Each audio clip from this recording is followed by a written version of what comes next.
guys, welcome back to another OCS video. Congratulations on making it this far into the tutorial. Today we're going to be making video number 3, and we are going to be focusing on 4 separate concepts. It's going to be a pretty big video as we're covering some of the main things that you're going to be doing as you play the game and some of the primary concepts that you're going to be having to engage with pretty much every turn of every game across your course of play. The 4 concepts I'm going to be covering today are, I'm going to be giving an overview of the sequence of play, and I will be going into detail over the sequences of plays that will be featuring in this video. That would be the first couple of phases up to and including the movement phase, but not including the barrages, which will be included in a later video. I'll be covering unit movement in its entirety, how units move, all the different ways they can move, and how that is done. Along with movement, I will be covering modes. They need to sort of be covered together at the same time because they work in tandem and they cross over each other at multiple points, and they are essentially used together. So any tutorial that tries to show modes and movement at separate times is really just going to cause a bit of confusion. It's best that you see how modes are used in conjunction with movement, although there are some modes that are not necessarily that involved with movement. They more pertain to other things such as combat, and I will be covering them in this video, but we'll be covering them a bit more in the next video when we take a look at combat. And the last thing we're going to be covering in this video is transport equivalents and regimental equivalents, basically measurements of weight and unit size in this game, which are very important for unit transportation, not necessarily under their own power, but using shipping such as naval transport, air transport, rail transport. Being able to measure the size of units for their transport cost is very important, so we'll be going through that as well. So let's get on with the video. I'm going to start by giving a basic description of the sequence of play. We haven't really gotten up to this yet, but as I mentioned in previous videos, this game does have a fairly strict sequence of play that tells you exactly what to do at any given point in the game, how to do it, or what you can do, and how you can do it, basically speaking. And in the OCS 4.3 manual, the place where you find that is here on page 3, although there are other resources, and I will be using other resources to give a better idea. So 2.2 has a basic list of the outline sequence of play. So here we can see that there's a pre-turn phase with weather determination and first player determination. We'll talk a bit about that soon. And then the first player has his turn with aircraft refit, reinforcement phase, movement phase, and this phase is broken down further into segments, which we will cover soon. Supply phase, reaction phase for the non-phasing player, combat phase, exploitation phase, cleanup phase, then the second player repeats this, and then the end of the turn. Perfectly fine if you have no idea how any of this stuff works right now. We're going to be going through it step by step, and by the end of it you will understand the sequence of play quite well. Although bear in mind that in this video I'm only going to be covering portions of the sequence of play in detail as they pertain to what I'm doing. I'm going to be playing through a game turn throughout this video. The Tunisia 2 will be my tutorial board for these purposes, as I believe this game gives me the best opportunity to display all the different modes of transportation and movement that you can find in OCS: air transport, shipping transport, rail transport. It all happens in the first turn, so it's a great opportunity for me to demonstrate how it all works. But parts of the sequence of play that aren't included in this video, I'm only going to be going over briefly, and I will be going over them in more detail in later videos. So in this video, we're only going to be covering up to and including the movement phase, but not including any barrages. That will be in a later video. But that will be, for all practical intents and purposes, half of the outline sequence of play. And in a typical OCS game, you're going to be doing about 70 to 90% of your actual unit movements and piece touching and planning and maneuvering in this first half of the turn sequence up to and including the movement phase. That's where you're getting most of your stuff done. I say 70 to 90%, sometimes that number can be lower depending on what you're trying to do, but this movement phase is the bread and butter. It's where things happen. Things happen afterwards, but it's where you're going to be getting most of your general actions done. Moving units around, any and all units, constructing things, conducting various operations. There are things that come afterwards, but this is where you set it all up. So, let's take a look. I will briefly set up this game. There's not much to set up. The allied setup is just aircraft, which I can do very quickly by just placing them around the map on various air bases, which does not take too long. I have done it a couple of times already, and the setup for the allies and Axis in this game is fairly common sense. So, however, these aircraft do start active, so it would be a little difficult for me to perfectly display how to refit aircraft, but I can give at least a description of it. But at this time, yeah, we will still be not being able to give a super accurate description of what the actual aircraft refit process looks like. I'll just go set up the Axis aircraft. This is a good little demonstration of how setting up a game in OCS would look like, specifically Tunisia. Tunisia is quite an easy game to set up because there's not much to do with the pieces on the board. They are for the most part set up for you. You only need to set up the aircraft and change any modes as desired. And mode changes are only really necessary to do when you are dealing with the Axis side, because they are the non-phasing player. It's difficult for me to explain without further context as to why the non-phasing player at the beginning of a game would want to change the modes of a number of their units, but I'll be able to give a more practical explanation as we get later in the tutorial and I'm able to demonstrate exactly why, for example, the certain units on the opposing side might be set up in certain modes in preparation for what the enemy player might be trying to do in his first turn, just as an example. Almost done setting up the Axis side here. I might just do some mode changes after this. Just setting up various aircraft along the coast so that the Axis can protect their supply lines. Nothing too complicated. Nothing too difficult. Cool. Great, that's all set up. And another thing I can do here is I can separate a few of these mobile units out and put them, I'll just put the whole stack into reserve. Again, it's okay if you do not understand what I'm doing. This is just me setting up the board, and why I'm setting it up this way will become evident later in the tutorial. Okay, I think, we can put them into reserve as well. Cool. I will be just talking about reserve mode in this video and how it works, but specifically how it operates will come up in a later video. I think in the next video we'll be covering reaction and how that works specifically for the enemy side, but for now we have a setup game. I'm just going to mark everything as not moved. So now we're ready to start the game. So as part of this tutorial, like I said, I'm going to be playing through a full game. You just saw me set it up.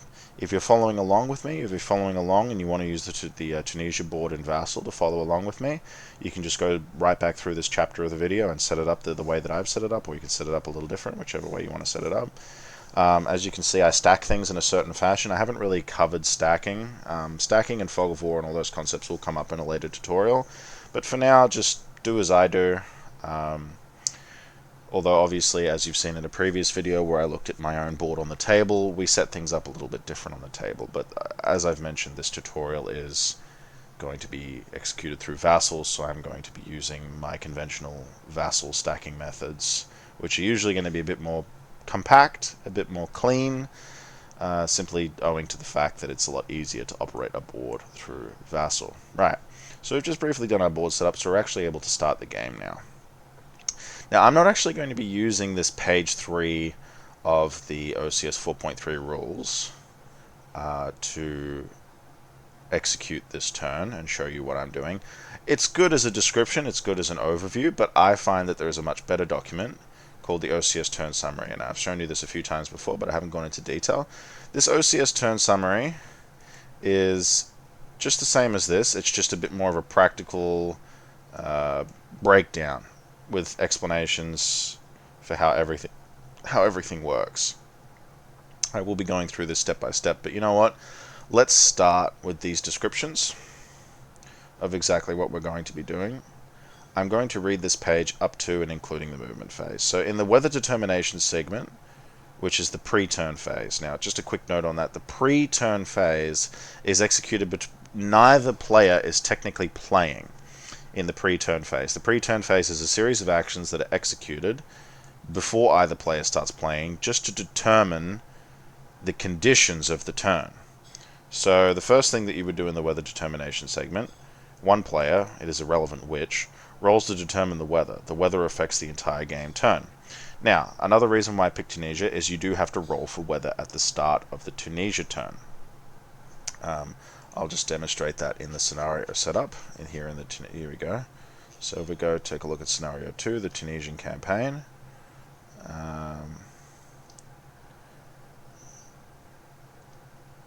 It must be at the top under the weather notes.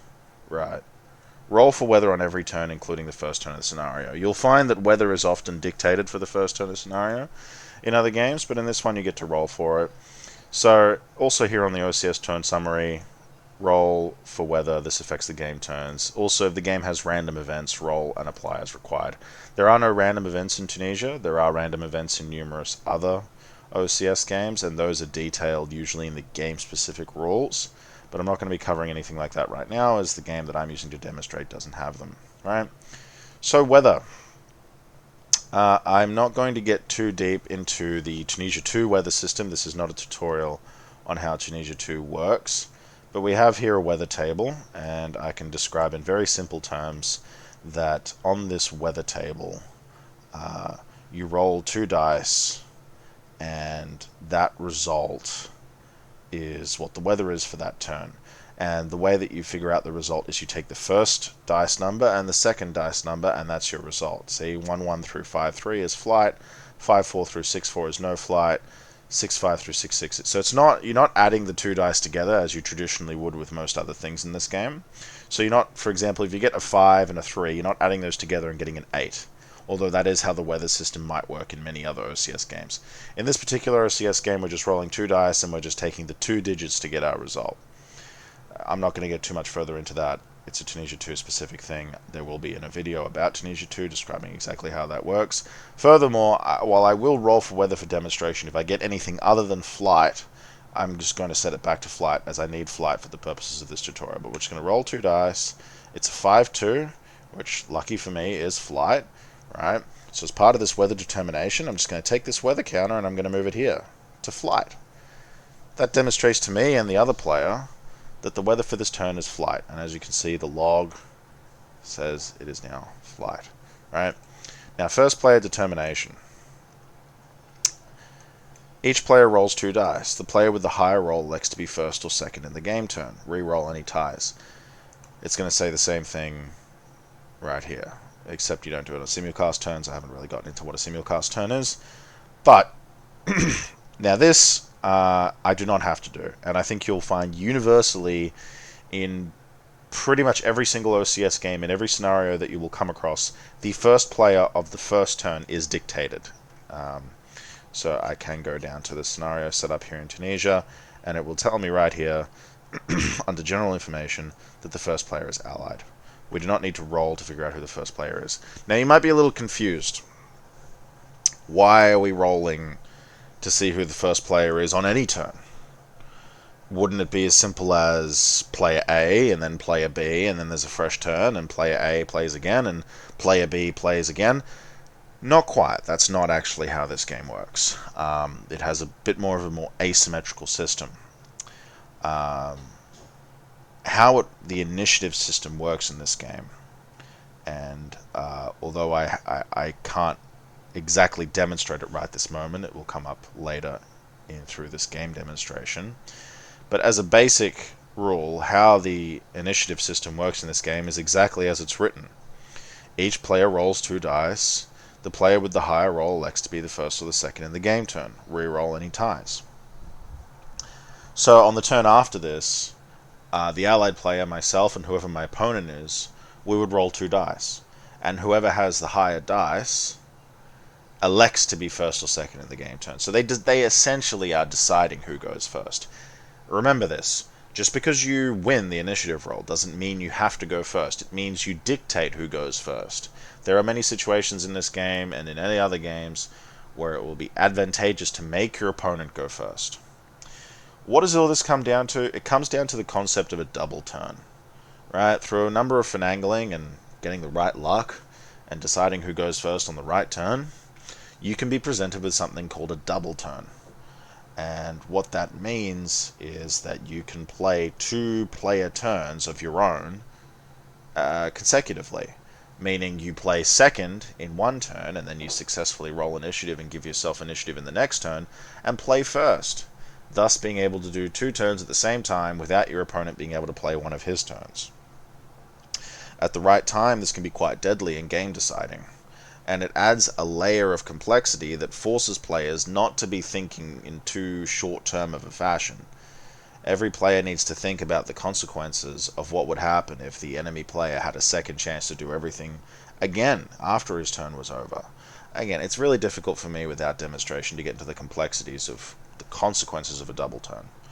But that's just a brief description of how it works. Onwards with the sequence of play. Then there is the aircraft refit play, the aircraft refit phase. The phasing player refits his inactive air units. Pay 1T per airbase at which the player desires to refit. At these airbases, the player can refit up to 2 aircraft per base level. An airbase cannot refit aircraft if it's in an unnegated zone of control. Now, there's a concept there called a zone of control. That's going to come up in the next video. It's not part of this video. It is relevant to some of the things that we're talking about, but it really does deserve a section of its own, and there isn't enough room in this video to talk about it, but it will be coming up very soon. But more to the point, aircraft refit, it's pretty simple, right? Without getting too deep into the aircraft system or what aircraft do, as we haven't covered that yet, I can describe this quite simply. Aircraft will conduct operations. Over the course of your turn, they will do various things. They will attack, they will defend, they will do transport, they will do bombings, etc., etc. All the things that you would expect combat aircraft and transport aircraft and so on to do. But once they've done these things, for the larger part, they go inactive and they are not usable again for the remainder of your turn. And then, at the beginning of your next turn, you pay a certain amount of supply, in this case 1 token. And 1 token is the size that we described in our units video. You pay a token, and you refit however many aircraft that airbase can refit. And again, we're not going to be going too deep into the aircraft refit system. That's for a later video.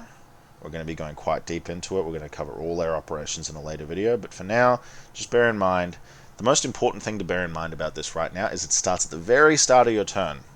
And on that note, it starts before you actually receive any fresh supply. You do receive fresh supply towards the start of your turn before you start moving, but that occurs after the aircraft refit phase. So if you have aircraft on the map that require supply to refit, not all aircraft, not all air bases, for example, off-map air bases like Algiers, require physical supply handling to do it. It's technically free.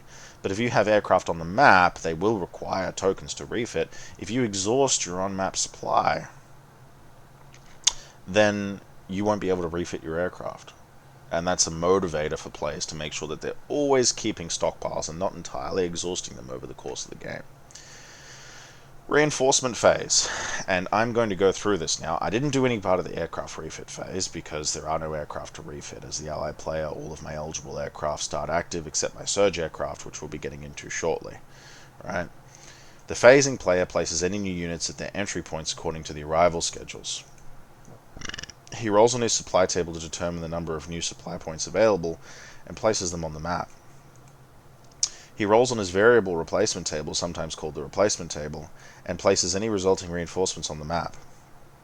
The phasing player conducts unit rebuilds and consolidations as desired. There's a few things here I can do, and there's a few things here that I can't. Tunisia covers some of these things, others it doesn't. Let's start with placing any new units at their entry points. So for this, we're going to use our arrival card. Now, yes, there is one in Tunisia, but I will briefly bring up... That's not right. OCS. Technical difficulties. OCS Depot, not OCS World, that's the name of my channel. Right. I will briefly bring up what we have talked about before, that being the website. There is an Axis and Allied arrival booklets. I don't use them, but this is just for the handy... I mean, I do use them outside when I'm playing Tunisia on the board, as you may have seen in previous videos. But if I'm playing on Vassal, I don't use these. They're built into the module. But if you are playing on a board, you'll need to use these. And I hope, for your sake, you may have prepared your reinforcements beforehand. But if not, you're going to have to dig through your counter boxes, and you're going to have to find whatever it tells you. Right? So let's see, 15th of November. Let's just check if it is the 15th of November, right? Just like we have our half-week record track as described in video number 1. The turn is on turn number 15, and this little month symbol is on November. Right? In the context of Tunisia 2, I will have a Tunisia 2 video for you to watch to give a better idea of how the date and time, the date and month is recorded. But yeah, it is the 15th of November, so we are able to take a look at this. Now, I'm not going to spend any more time.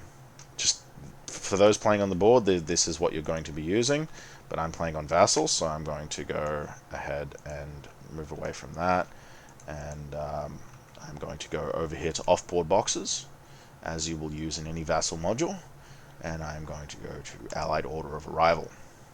We're going to zoom in to the 15th of November, and as you can see, just bring this back very briefly, this is actually just a transplanting of the Allied Arrivals card. It's been cut up and resized so that now actual physical units in Vassal can be placed alongside it, making play a lot easier. So on the 15th of November, we get these 2 units. But where can you put them? This doesn't tell me where I can put them. Where do you get the answer as to where you can put reinforcements? The answer to that question is in the game-specific rules. Right? So, in the game-specific rules, on the rules detailed for your specific side, so in this case it's Allied Special Rules, usually 2.1, or the 0.1 on whatever side you are on, it will dictate something called supply and reinforcements. There's a few things here that I'm not going to read, as it's not what I'm looking for, but this is it, right here. Per the arrival schedule, new combat units sometimes appear directly in an indicated off-map box or entry area. Those without specified entry location have the option to arrive at entry A or the Algiers box. I'm not going to talk about all of the in detail, it comes up in the Tunisia video. But for our purposes, here's the Algiers box, and here's entry A. And these do not have a listed entry location, as many other things in this might. These do not have a listed entry location, so they are just reinforcements for me to decide where they go, between the option of entry A or the Algiers box. For the purposes of this tutorial, I'm going to put them in the Algiers box. I'm not condoning that as a tactical decision or a strategic decision. I'm putting it there because then they'll need to be transported to the map via other modes of transport, which I'll be displaying in this video, so I'm just doing that for the sake of you guys, but some of you may want to put it on entry A so they arrive on the map. Anyhow, that's the first concept that we're covering here. The phasing player places any new units in their entry points according to arrival schedules. That's how that works. I don't think the concept of reinforcements and the reinforcement phase deserves a video in and of itself, so this is where you can find how this works, although obviously it will work different. Every single OCS game has a slightly different reinforcement system. I will cover them in videos that cover the game-specific rules and overviews for each game. I'm not going to be doing that right here. But in a general sense, the reinforcement phase is where you get your reinforcements and replacements. Now, he, gendered language, rolls on his supply table to determine the number of new supply points available and place them on the map. So, yeah, I suppose most of us would be he. That's fair cop OCS, very fair. So there isn't actually a supply table in this game. It's unique in that regard. Most, if not all, other OCS games will have a supply table that you roll on, and that roll dictates how much supply you're going to be receiving that turn. It could be modified by certain factors, but anyhow, in this game, technically speaking, either side have infinite supply. It's actually restricted only by how much you can transport to the map, from Algiers on the Allied side and Sicily on the Axis side. But we're not going to get into that right now. Again, that's for the Tunisia video that will be coming out alongside this tutorial. But for our purposes, I cannot cover a supply table in this video. It will come up in other videos. But yes, if your game has a supply table, this is the time that you roll on it, and it will tell you how much supply you're getting. However, variable reinforcements table, replacement table, I can do, and I'll place any resulting reinforcements on the map. So let's open that up. We're going to be able to find that here in Tunisia charts. If you are playing on the board, you will find this on the other side of your Allied arrivals, just like right here, Allied replacement table. And so there's a replacement table for each side, Allied, Axis, right?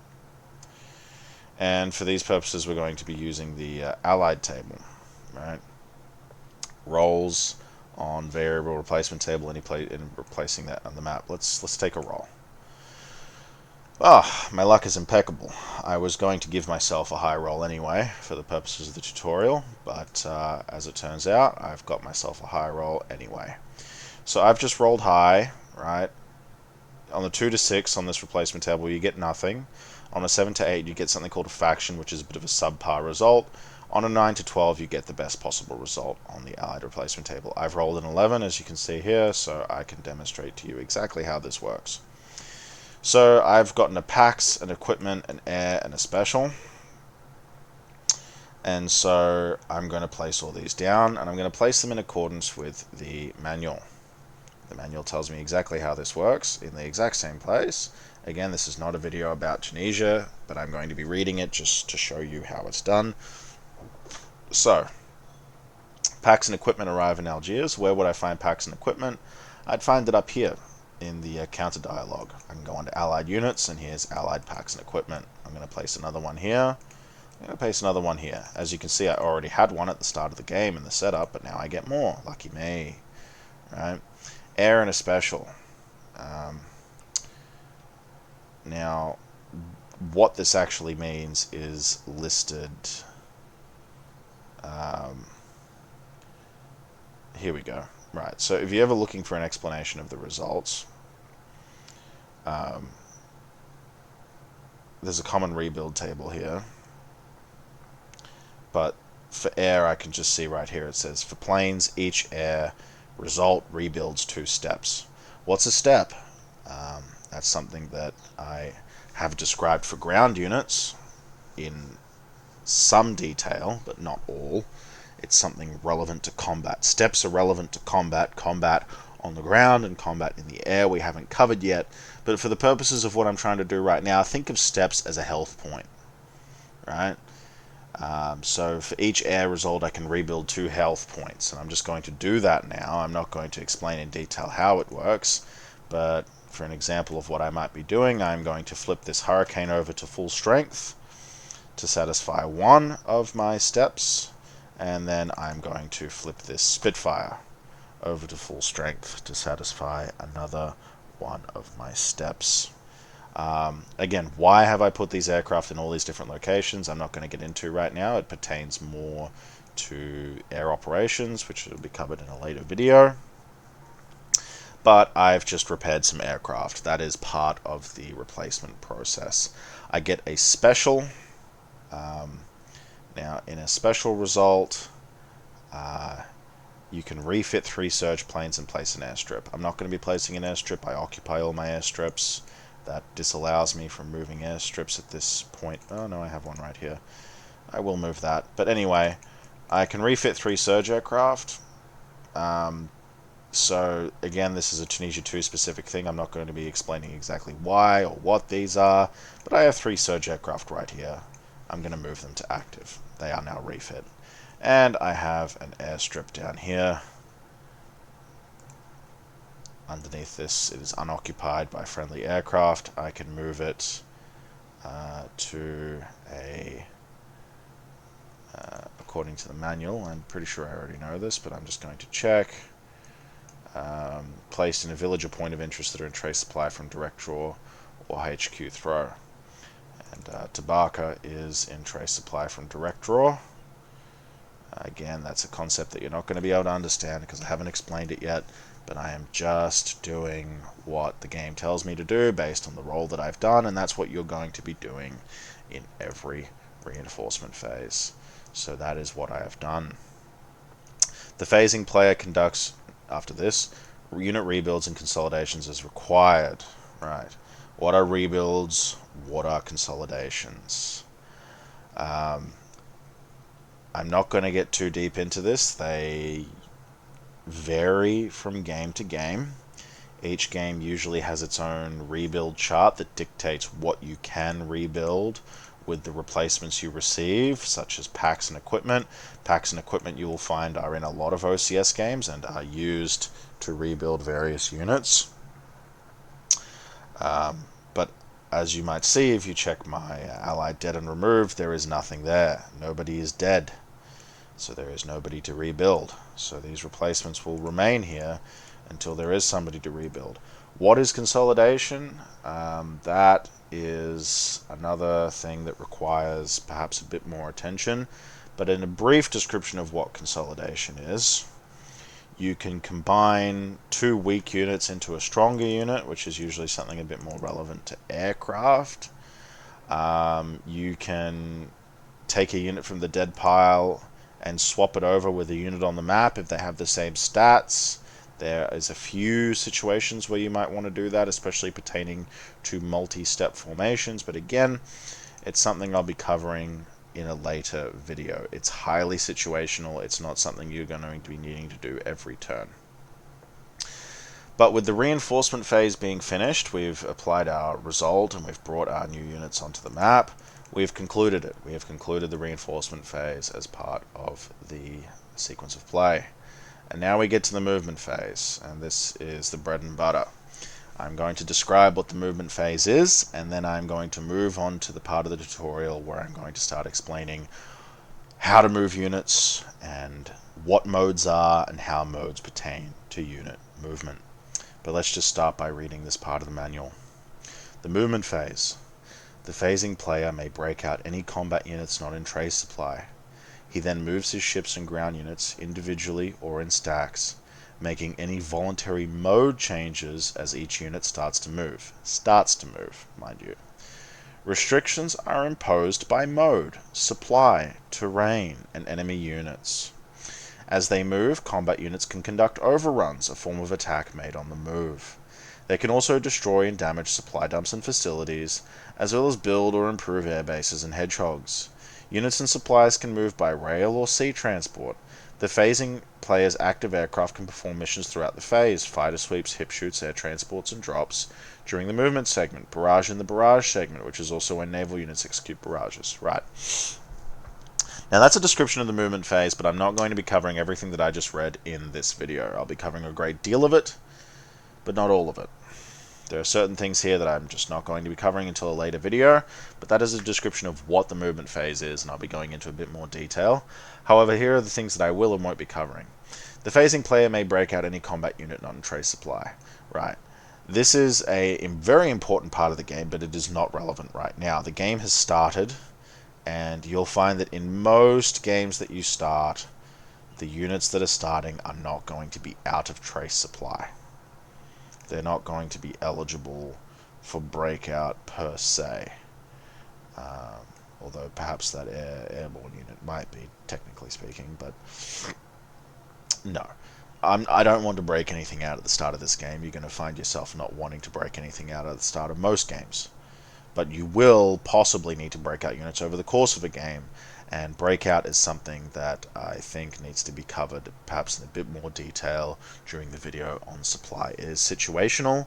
I will have a situation to display, but for now let's move on. So, he then moves his ships and ground units, individually or in stacks, making any voluntary mode changes as any unit starts to move. That's really going to be the bread and butter of what I'm covering in this video. I will be moving units. I don't have ships to move. I can't demonstrate that. Naval is not very common in this game. It is only present in a few games, and at that it is not very in-depth, but it will have its own video at a later time. But we're going to be focusing on ground units, individually or in stacks, and making any voluntary changes to mode as they start to move. That will be the majority of what I cover today. The restrictions are imposed on them by mode. We're going to be talking about those restrictions for the case of mode, but not in the case of supply.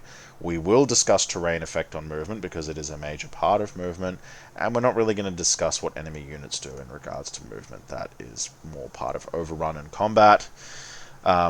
As they move, combat units can conduct overrun, a form of attack made on the move. As I just said, we're not going to be covering that. It falls into the combat category. It is a combination of movement and combat, but I'm not planning on doing any kind of enemy engagement in this tutorial. It is just an example of some pacifist movements in my rear lines towards the front line. I won't be engaging any opponents right now. They can also destroy or damage supply dumps and facilities, as well as build or improve air bases and hedgehogs. That falls under engineering actions and construction and etc., etc. Under the broad umbrella of what we would call specialized combats or construction. Not a part of this video, but will have dedicated videos of its own later in the tutorial. Units and supplies can move via rail or sea transport. This will be something that we cover, along with air transport, although we won't be going in depth into air units themselves. I won't be describing how the air units work. I will only be talking about and using air transport in the context of a conversation about transport equivalents and what can be moved for what price. The phasing player can blah blah blah. All this air stuff, besides air transport, not airdrop. Air transport, besides air transport, I won't be talking about any of this stuff, and I won't be talking about barrage. That will all be included in later videos. But for now, what we are going to be focusing on is movement and mode. So now that our movement phase has begun, let us now finally get into movement and mode. So where do I find that in the manual? Well, we're going to do a bit of scrolling past some stuff that we've already covered, past some stuff that we haven't yet covered but we'll be coming back to, and we're going to start in mode. The reason I'm starting with mode is because, as dictated there in the turn sequence, you cannot change modes after you start moving. Mode selection is done before units start moving. So I want to talk a little bit about those modes, not all of them yet, but about some of them, before I start moving units. So modes is covered in the part of the manual called 5.0. It's about, let's just say 2 pages total. It's not too much. But let's start with this. Units affected by mode. Ground units use modes described in these sections. Not all ground units can use all 6 modes. Supply points, ports, air bases, air units, and hedgehogs have no modes at all. So if you remember from the units video that we covered, supply points, ports, air bases, air units, hedgehogs, some of these are non-combat units. Supply points, ports, air bases, and hedgehogs are non-combat units. Air units are technically non-combat units in a ground combat sense. They do not have any on-field presence when ground units move into their hex. So yeah, the modes that we're going to be talking about do not cover any of these things. They cover, primarily speaking, combat units. And ships make limited use of disorganized mode, but we're not going to be getting into that now. This is not a tutorial episode for ships. So general mode restrictions. A unit affected by mode can only be in one mode at any given time. Ground units without a mode marker are either in combat or move mode, depending on the side of the counter showing. Right, so that I can simply cover. You'll probably notice if you're playing on a board, a physical board, that most of the combat units that you're working with have two sides, and those two sides have different stats. In a general sense, I can say that this is the combat and the move mode sign, combat mode and move mode. Generally speaking, when you start up a game, most of the units on the board are going to be in combat mode, although in the setup you can set things up in whichever mode you desire. But here, I haven't touched anything on the allied side. Everything is in its combat mode. So if we take a look here and zoom in on this commando unit, we can see that it's in its combat mode, and I can flip it over and it's in its movement mode. How can you tell which is which? Well, generally speaking, a unit in its combat mode, oopsies, will have a higher combat strength and a lower movement allowance. You know, we spoke about these things in the unit video. I haven't gone into depth into how a combat strength is used or how we use a movement allowance. That comes up in this video. But you know what these numbers are. You know that this is combat strength, you know that this is an action rating, and you know that this is a movement allowance. Action rating may change between movement and combat mode, but it usually tends to stay the same. But the more important stats is that in its combat mode, its combat strength is high, its movement allowance is lower. In its movement mode, its combat strength is lower, and its movement allowance is higher. Right? Mode markers are placed on top of units to show the other four modes: Reserve Mode, Strat Mode, Disorganized/DG Mode, and Exploitation. These are the modes that we're going to be talking about today. I'll be going into more detail on Reserve and Strat. I'll just be giving a brief overview of what Disorganized and Exploitation is, because they deserve a bit more detail, as they pertain more to combat results and phases that are not in the movement phase. So they will have a bit more detail later in the tutorial, but Reserve and Strat we can have a good conversation about today. When a mode marker is removed, all units return to combat or move mode, depending on its orientation. So let's just pull out some of these mode markers that we have been talking about. So we've got a DG. If you're playing on Vassal, the DG will have an allied or axis on it to determine which side owns the DG marker. You won't have that on a board. This is again just a benefit of you do have a DG marker without any of it in Vassal, but as a benefit of Vassal, you can have sides on them. It's so we've got an exploit marker, and what else? We have a strat mode marker again with an A on it for the allies. And what else are we looking for? We're looking for Reserve, which I'm going to take out of the box here. I'm not going to generate a new one. For reasons that will be described later. They're a bit complicated to describe now, but in a very simple sense, Reserve markers are limited. They are not, all these other markers are not limited per se, but Reserve markers are limited per side. You only get a certain amount. Why? I will talk about later. For now, we're just talking about what these modes mean. So, units will move and fight according to the values on the side of the counter that is showing, either move mode or combat mode. Some modes modify these values. A unit with a mode marker bases values of combat or move mode. It is said to be oriented towards the mode that is showing. So this unit is oriented towards combat mode. This unit is now oriented towards movement mode. But is only in the mode indicated by the marker.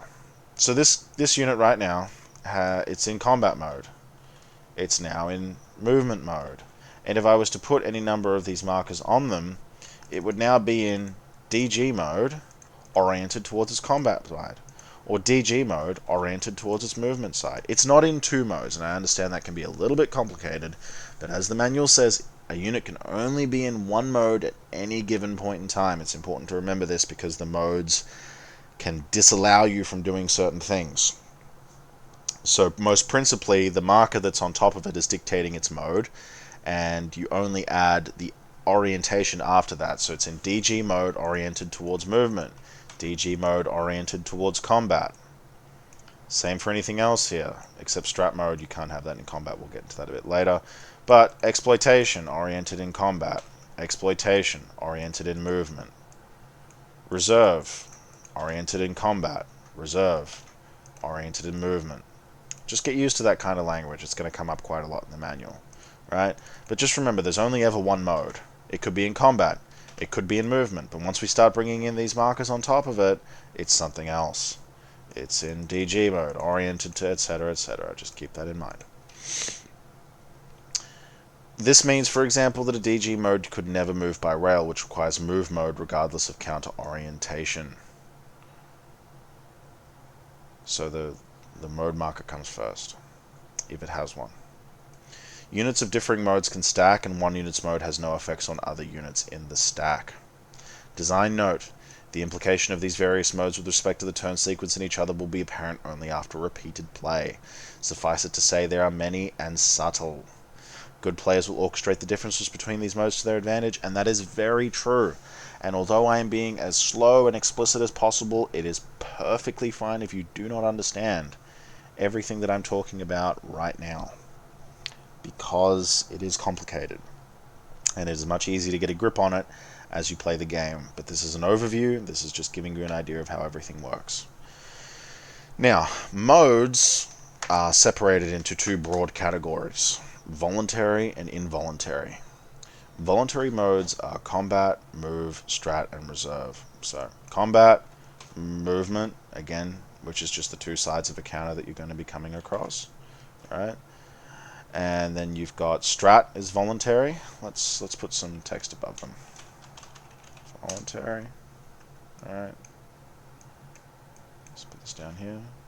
Alright, strat mode is voluntary, and reserve mode is voluntary.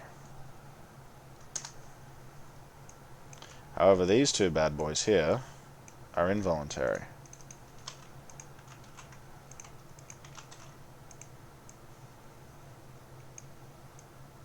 Right? So voluntary modes are combat. Let's put this guy in.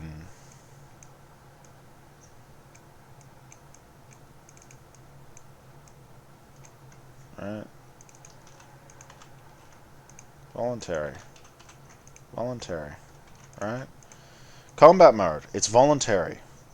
What does voluntary mean in English? We know this. It means you choose it. You can opt not to, you can opt to do so, you pick it.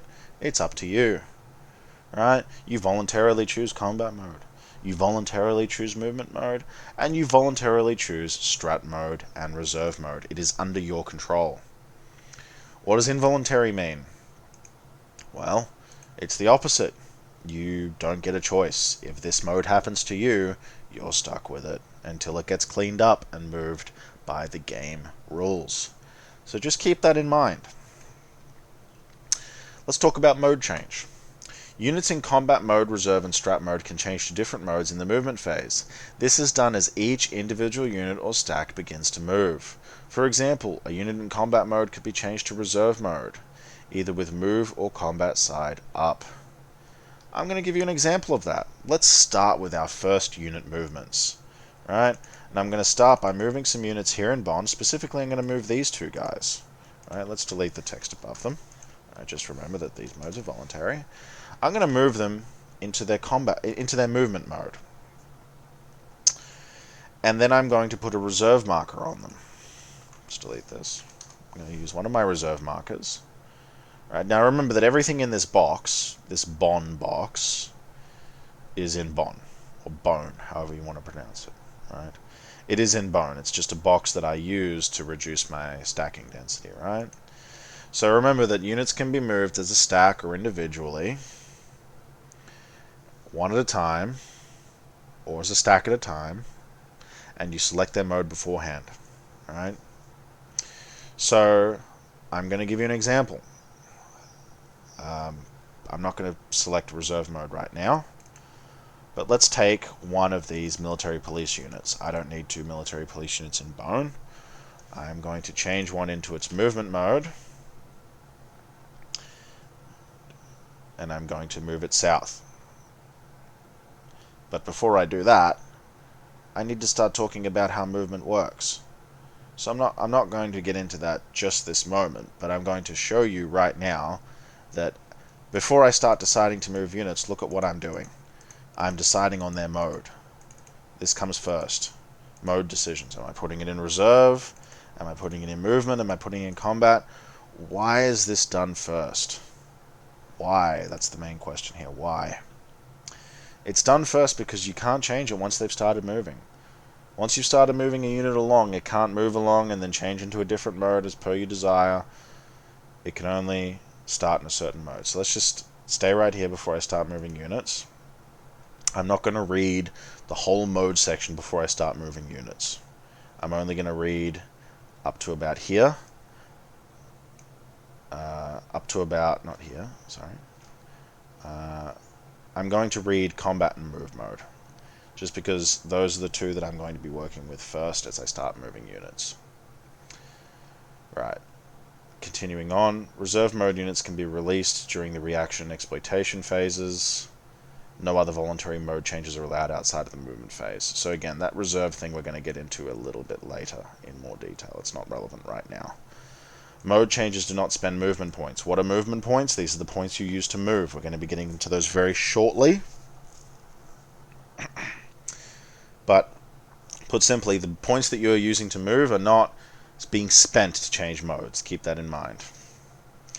Involuntary modes are not chosen, they just happen as a result of combat, retreat, and barrage. The involuntary mode replaces the existing mode. An involuntary mode marker can only be removed during the player's cleanup phase. Note that during the movement phase, a unit in DG mode can change its orientation between combat and move sides of the counter.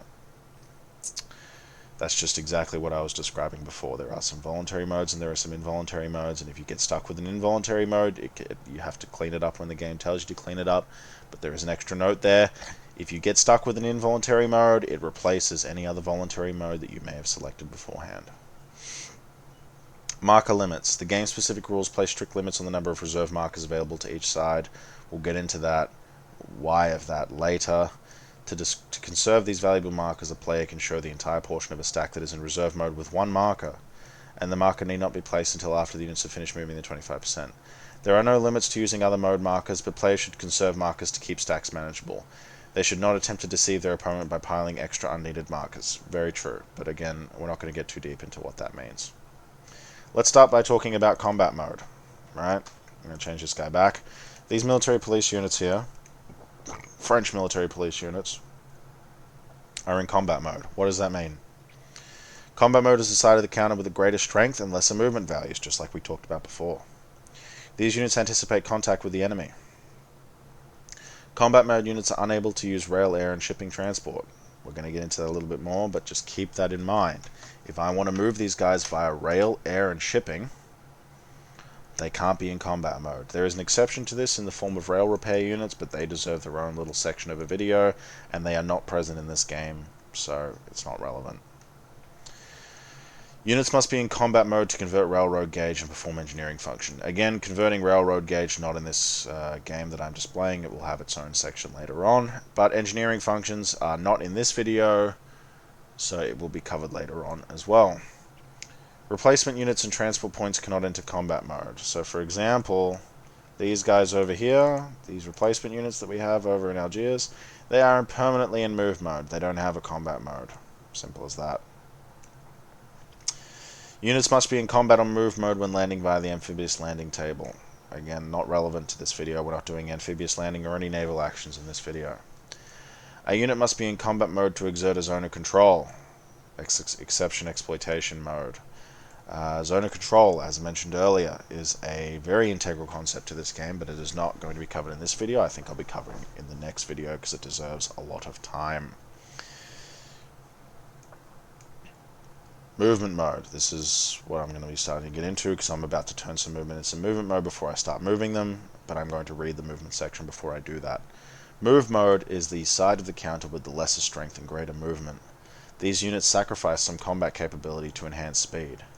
Move mode is required for rail, air, and shipping transport. Again, there's an exception for rail repair units, not in this game. Replacement units and transport points have no combat mode to their sounders, so they're always oriented towards move mode, as I just showed before. Units must be in move or combat mode when landing by the amphibious landing table. Alright, no naval in this tutorial. Right, we're not going to move any further. Not yet. Although I will be covering reserve mode, I will be giving it a description, and I will be going through its rules briefly, and I will be giving a description. I will be going through strat mode in detail, as I will be using it in this video.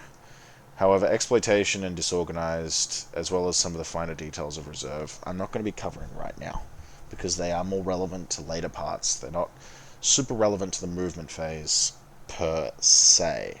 Not right now. Not at the start of the game. Let's move on to ground movement, because I'm sure you want to see me actually starting to move pieces. We can finally start playing the game. You've waited 5 or 6 hours for this by now, so let's finally get into it. Ground movement. A player can move as many, or as few, of his ground units as he likes during the movement segment of his movement phase.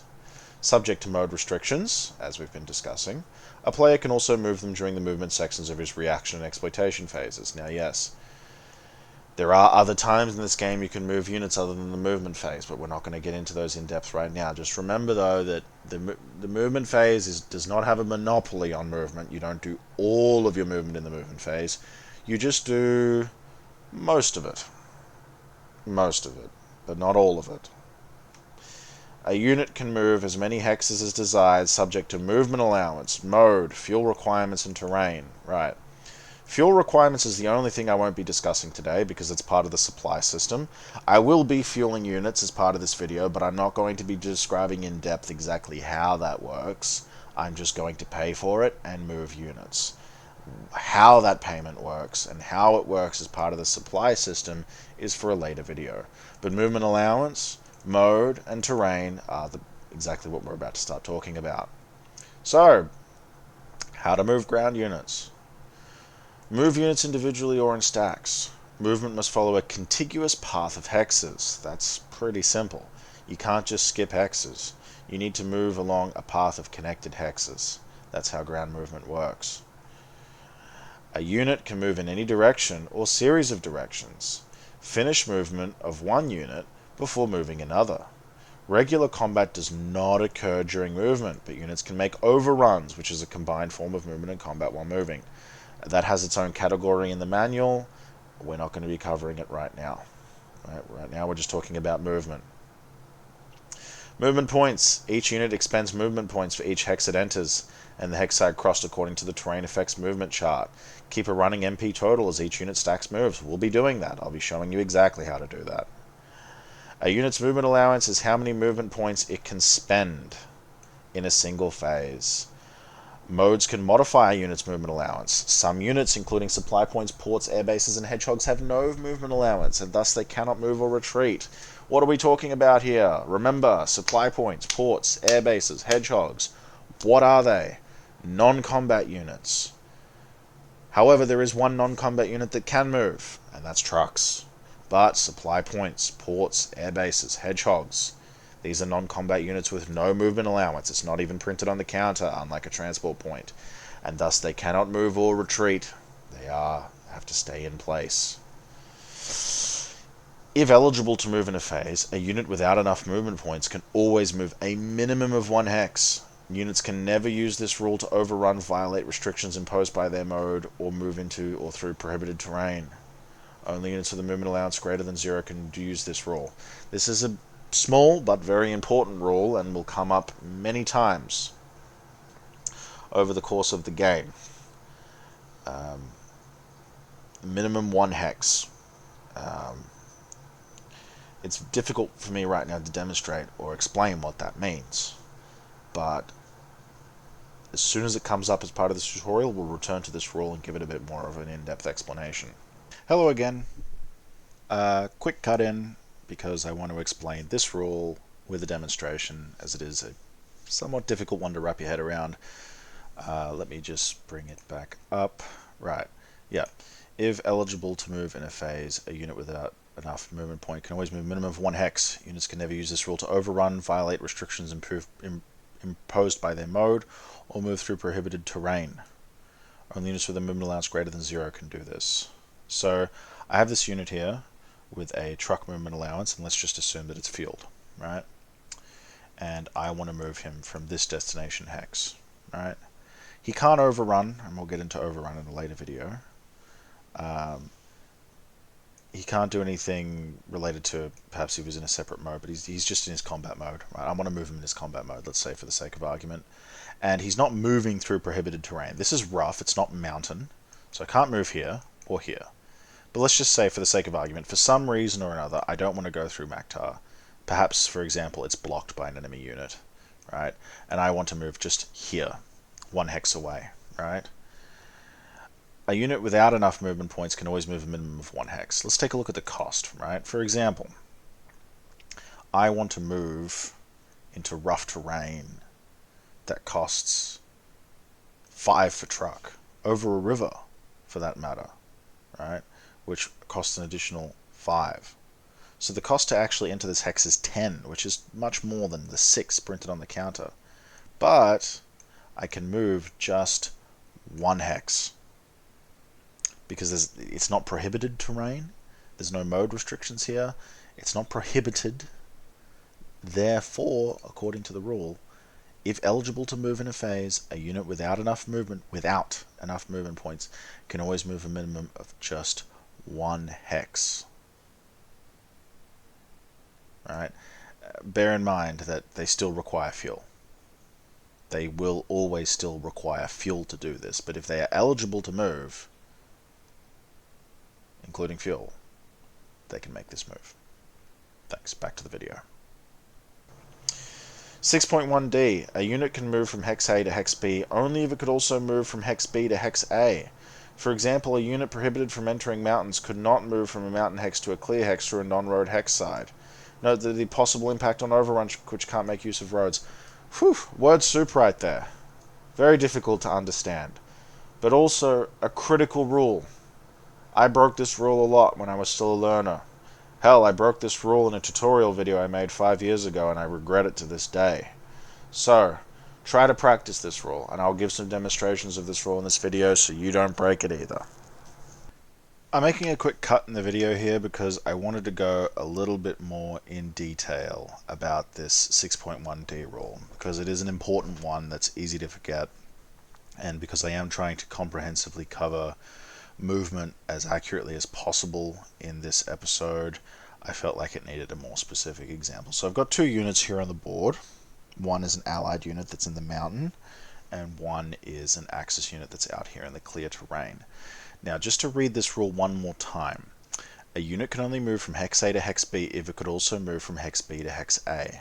For example, a unit prohibited for entering mountains could not move to a mountain hex to a clear hex through a non-road hex side. Note the possible impact on overruns, which cannot make use of roads. The impact on overruns I'm going to cover in the episode where we talk about overruns. But I just wanted to use this example to give you an exact look of what this means. This guy here, he's obviously moved through the mountain pass up to here. And this mountain hex, if we just turn this off here, as you can see there's a road that leads out of this mountain hex. Right.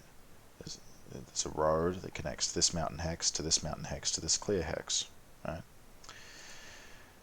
So this mountain hex is adjacent to a number of different hexes. There's another mountain hex here, but there's 2 clear hexes here. And this unit, this allied unit, wants to proceed. It wants to get out of this mountain terrain. It wants to get around this guy here. Potentially, perhaps he wants to cross this river. You know, he wants to go this way. He doesn't want to engage in this scenario, let's say. He wants to go this way, but he can't. And I'm going to explain in detail why. A unit can only move from hex A to hex B only if it could also move from hex B to hex A. So you take a look here and say, well, he's in a mountain hex, and this is an open hex. You know, taking a look here at the terrain effects chart, you know, open is a cost of 1. And if this is the start of a movement phase, well, we could just go straight to here, right? Not quite. No, that's not true. Why? This is what we call the ABBA rule, whichever one you want to call it, right? So this is A and this is B, right? Sure, in theory, you know, like he could just jump out and go into the open terrain hex and pay the 1, and then he's good to go, off on his way, right? Well, if we take a look back at the rule, A unit could only move from hex A to hex B, but could also move from hex B to hex A. So this is hex B. Right? Could it move back into hex A? Right? Let's say if this guy was here, could he move into this hex? No, he can't. Why? Because mountains are prohibited. P for prohibited, for track movement points. He can't move into these mountains without the assistance of a road. So that's how he got here from a road in the first place. So here's a mountain pass. So he can't go here. If he can't go from here in hex B to here in hex A, then he can't go from hex A to hex B. This is pretty much only relevant to terrain that is prohibited, such as mountains and swamps, for things like track and truck. It's just really important to remember that for all intents and purposes, because this Axis unit here is blocking the road out of this mountain pass, this allied unit is trapped. And I mean trapped. Right? He can't move. He can't even overrun, for details I'll explain in the overrun video, because overruns can't use roads as part of its cost measurement. Right? He can combat, as roads can, via road or rail, if movement is prohibited, roads can enable combat in the combat phase, but that's a different situation to what we're talking about here. In terms of movement, this unit is trapped. He cannot move here, as this is also a mountain hex due to the nub, and he cannot move here because of the ABBA rule. Just keep that in mind. Thank you. The movement allowance of units in a stack are independent of each other, as are the expenditures of stacked units of different mobility classes. A player cannot transfer movement points from unit to unit or save them for later use. Pretty simple, right? A movement allowance belongs to a unit, and only that unit, and it can only be used by that unit.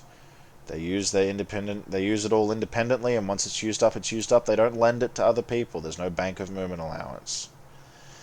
A stack can begin moving together and then split up by dropping off units as it moves. Once dropped off, a unit cannot move further, and even if some of its MA remains unused.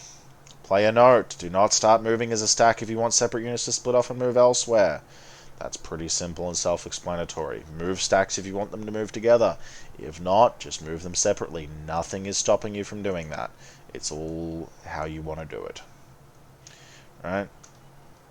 Players cannot move parts of their movement allowance. Players cannot move units part of their MA. Some units that conduct an air mission and then return to finish their movement earlier. Once a unit begins to move, it must continue to move until it's finished. Note the minor exception for transport points in 13.2a. We'll get to that later. Right.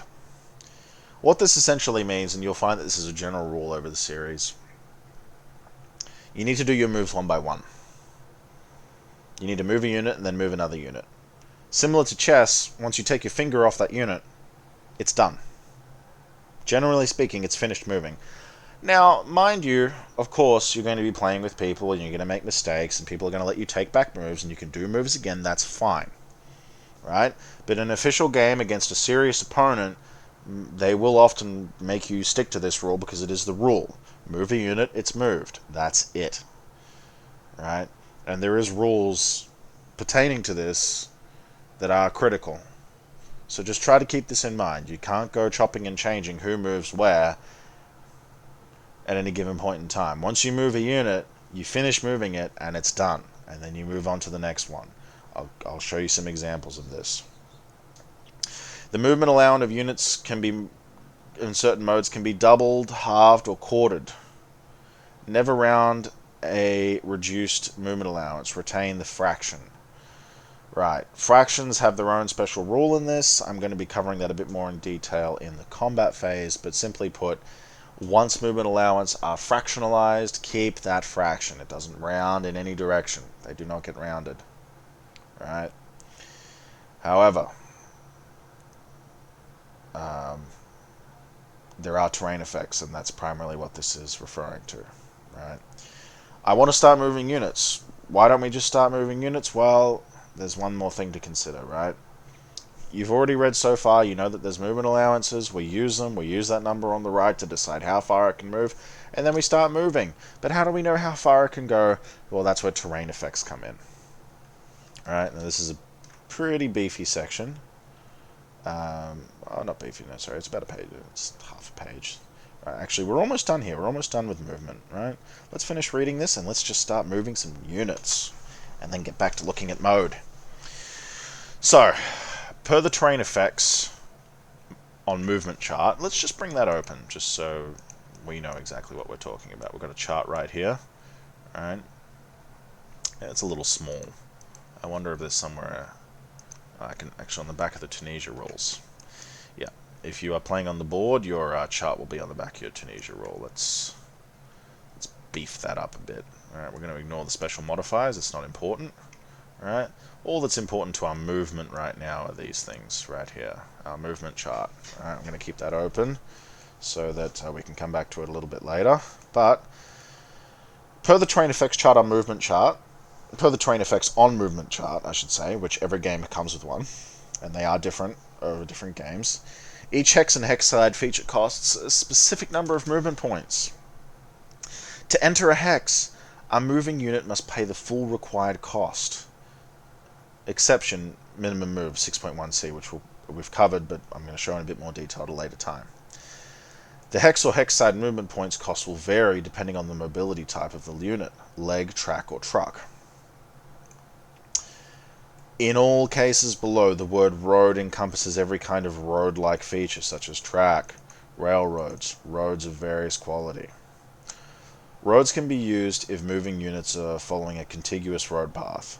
A unit then pays the road movement cost and ignores other features in the hex or hex sides crossed. So, very simple. Roads negate the cost of other terrain, just like you would if you're driving on a highway. If you're driving on a highway in real life, you're not having to drive over the mountain. You're not going off-road. You're on a highway. It makes things easier and quicker.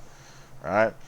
There is no requirement for the roads to intersect within a hex in order to leave it via any of them. Roads and railroads are considered to be linked in a common hex, even if it is not literally shown as such on the map. So, for example, this hex right here has a railroad and a road, which are both roads in OCS terms. You can continue off this way. They don't directly intersect, but they are connected. Alright?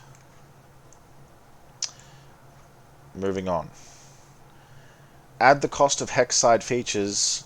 These has an additive cost on the terrain chart, and add it to the hex entered.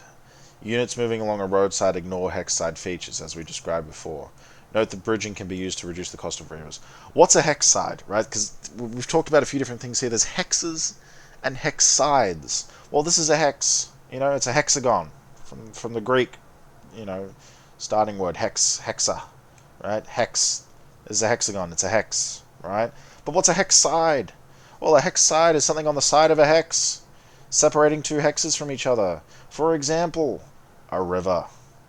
Here's the river. A river is a hex side. Right? What's the difference in practical terms on movement between a hex and a hex side? A hex has a cost. A hex will have a movement cost, and that's just the price. A hex side will have an additional cost, an additive cost, as described here. Right? Plus. Right? So it costs whatever the hex you're moving into, plus whatever's between them. To give you an example, right, in the Tunisia manual, we could be talking about a minor river plus a wadi, which is something specific to North Africa, right? I'm not going to get into what a wadi is, but it's similar to a river, right? It has an additional cost. These are the only two things that have an additional cost in this game, but there are other things such as salt. You know, like there could be major rivers, there could be escarpments, things like that.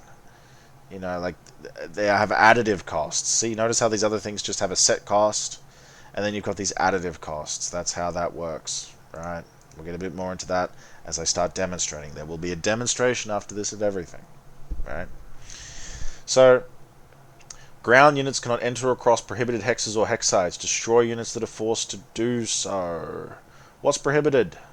Anything with a P. P for prohibited. We're going to talk about that a little bit more in detail very soon.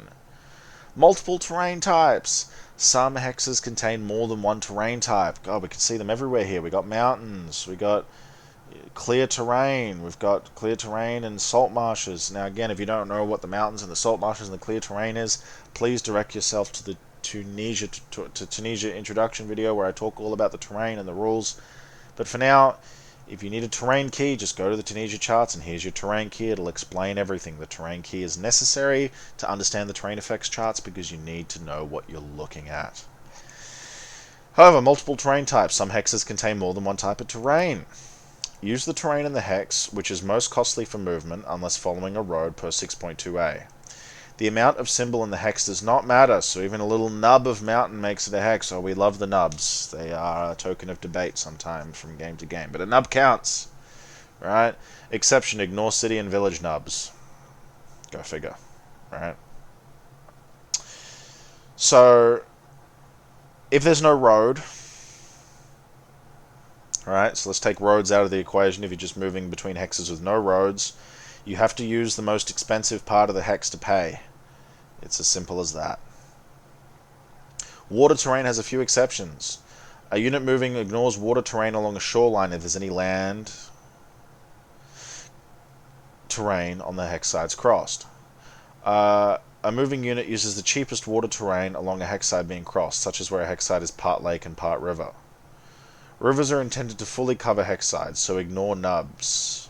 Alright, so again, just keep that in mind. It's not going to be super relevant, but a lot of games will have like a blue line like this to show you explicitly, as you can see here in the terrain key, that it's blocked. You cannot move, right? It makes it very explicit, and most games hopefully will do that for you, right? And here we go, last but not least, restrictions on movement. Only the designated player can move his ground units in a given phase. For instance, only the non-phasing player can move his units during reaction. Again, reaction, that's a big kettle of fish. We'll get into that at a later time, but just keep in mind that your enemy player can't touch your units and move them for you. Common sense, right? Enemy contact. Unless negated, an enemy zone of control stops movement for truck movement points. Units can sometimes move into hexes containing enemy units. All a bunch of specialized combats and shit relating to zone of control. Excuse my expletive right there. That was off the cuff. But zone of control needs to have its own section of this tutorial, as do the specialized combats. So, are we ready to start moving?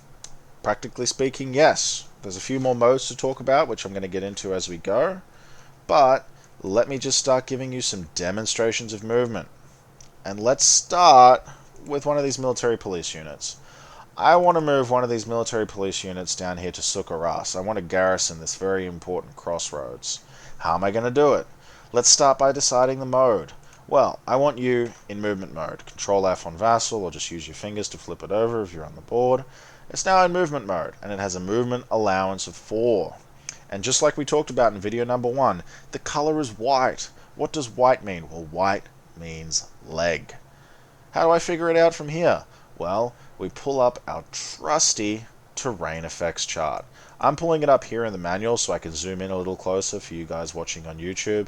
But if you're playing on a computer, just click here, Tunisia charts, and open up terrain effects chart, right? We need to figure out what we're moving across. Notice there's a couple of different roads here. I'll explain what each road is, because I've got them all in front of me right here, right? Here we have a brown undotted road. Here's a brown dotted road, but here's a brown undotted road. Clear, simple line. Brown. This is a secondary road, as listed in the key.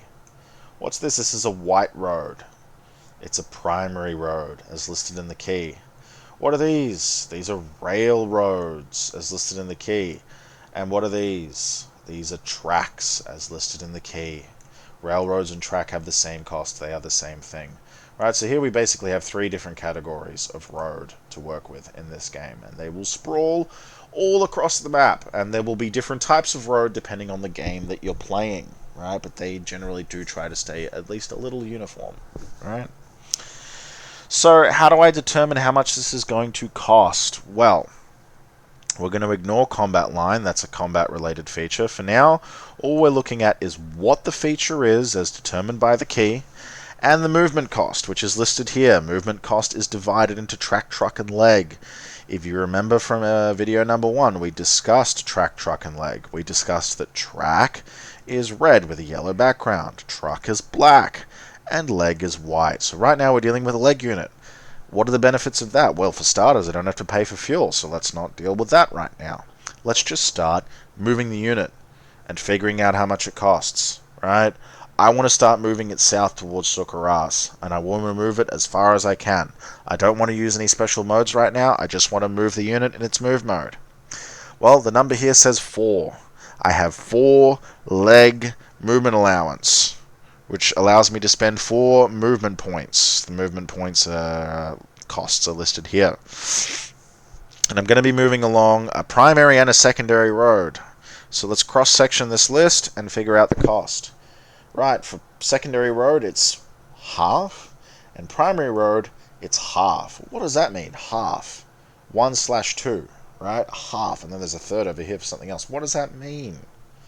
Well, what it means is it costs half a movement point to move along these roads. Thankfully for leg, the cost is the same for primary and secondary road, so I don't have to differentiate.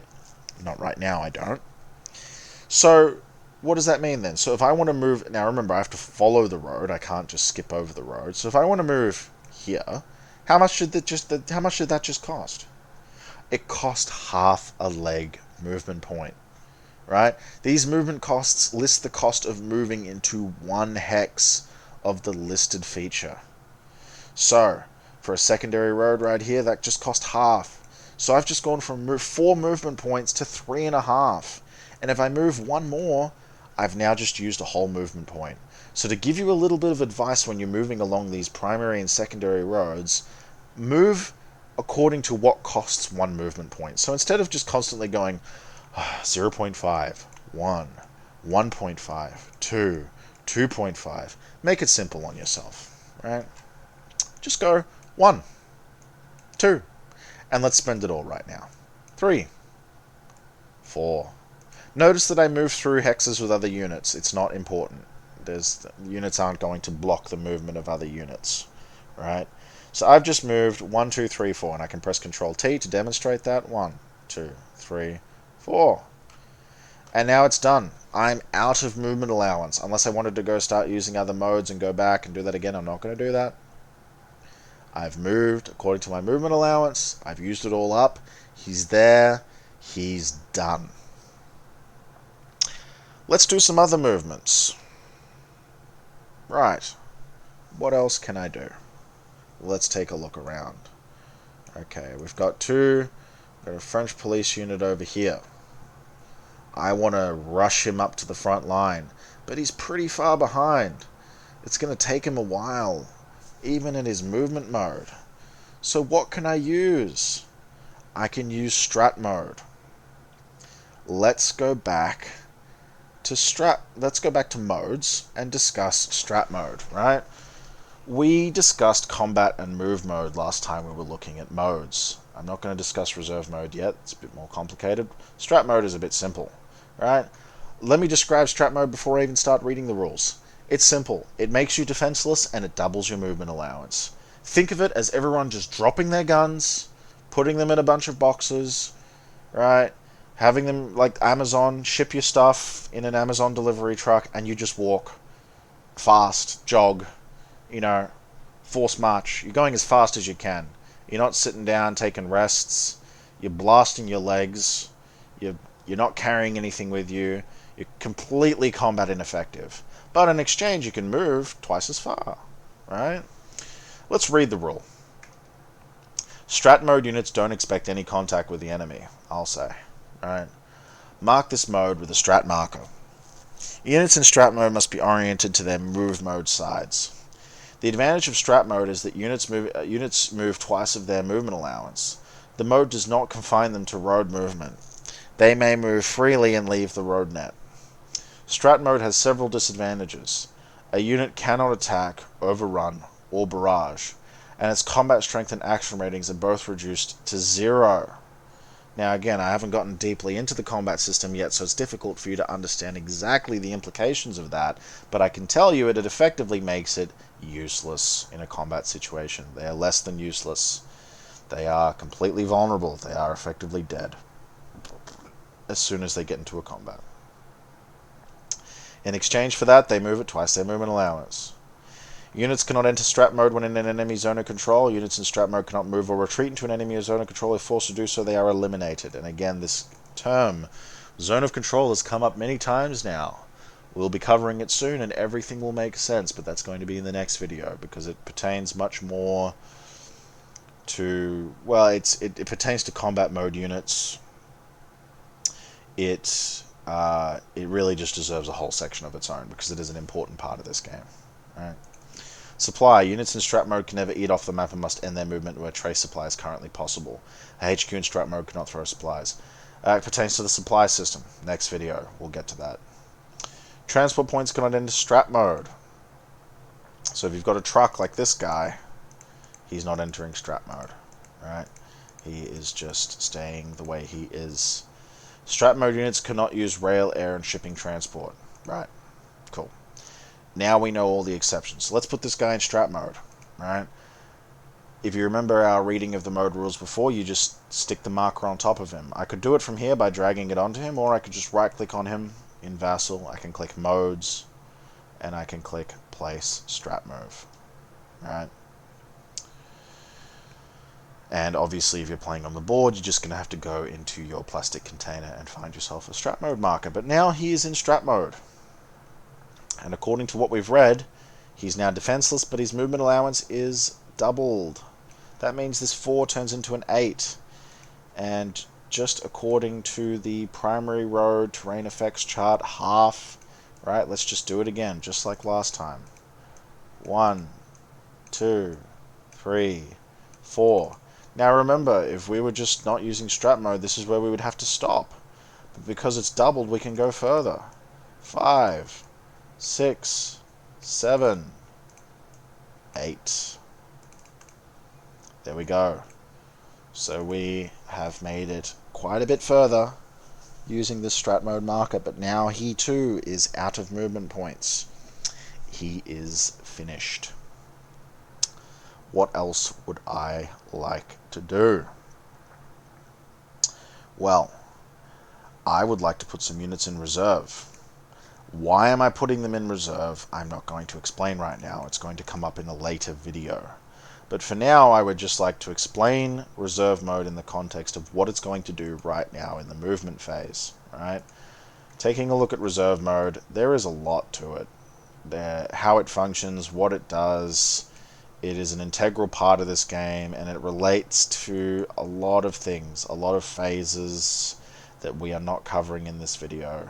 So I would just like to only focus on the first couple of sections here, just this section and the orientation section.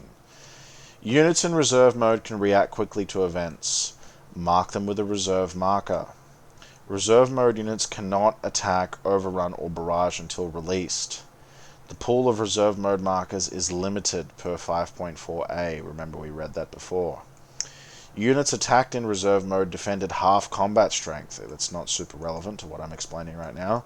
Units in reserve mode can move at a quarter of their movement allowance. A quarter. During their regular movement phase. They can also be released per 5.7b. We're not going to be talking about releasing. Play note, the 25% movement allowed by reserves during the movement phase can be useful for shifting units in bad terrain, as they can always move 1 hex. I'm not going to give an exact example of that right now, such as in mountains or jungle, and also to squeeze an additional 25% of movement out of key units. This is a bit of a hint as to what I'm about to be doing, but I'm not going to explain in depth why I'm doing it. I'm just showing you the effect right now in the movement phase of putting units in reserve. Specifically, I'm going to put these guys in reserve, right? So let's start with this guy. I'm going to put a reserve marker on him. And now his movement is down to a quarter. What's a quarter of 6? 1.5. And we're going to keep that fraction. Remember that we keep fractions. We do not round fractions with movement allowances. He's starting in bone.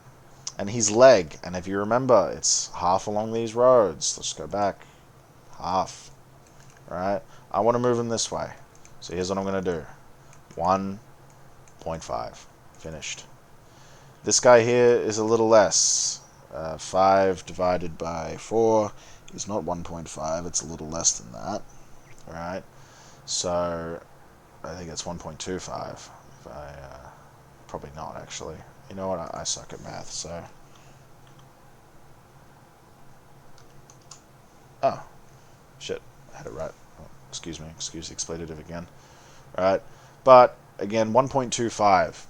This is interesting. Can I move to where this guy has gone? No.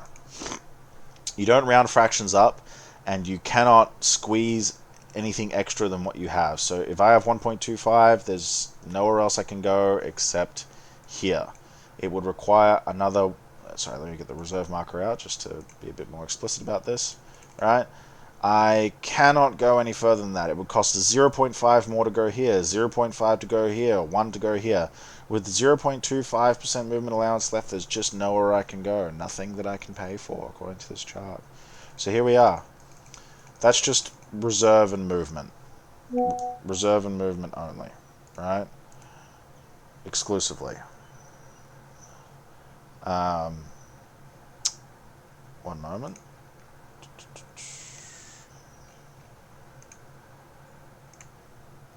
Don't want any disruptions.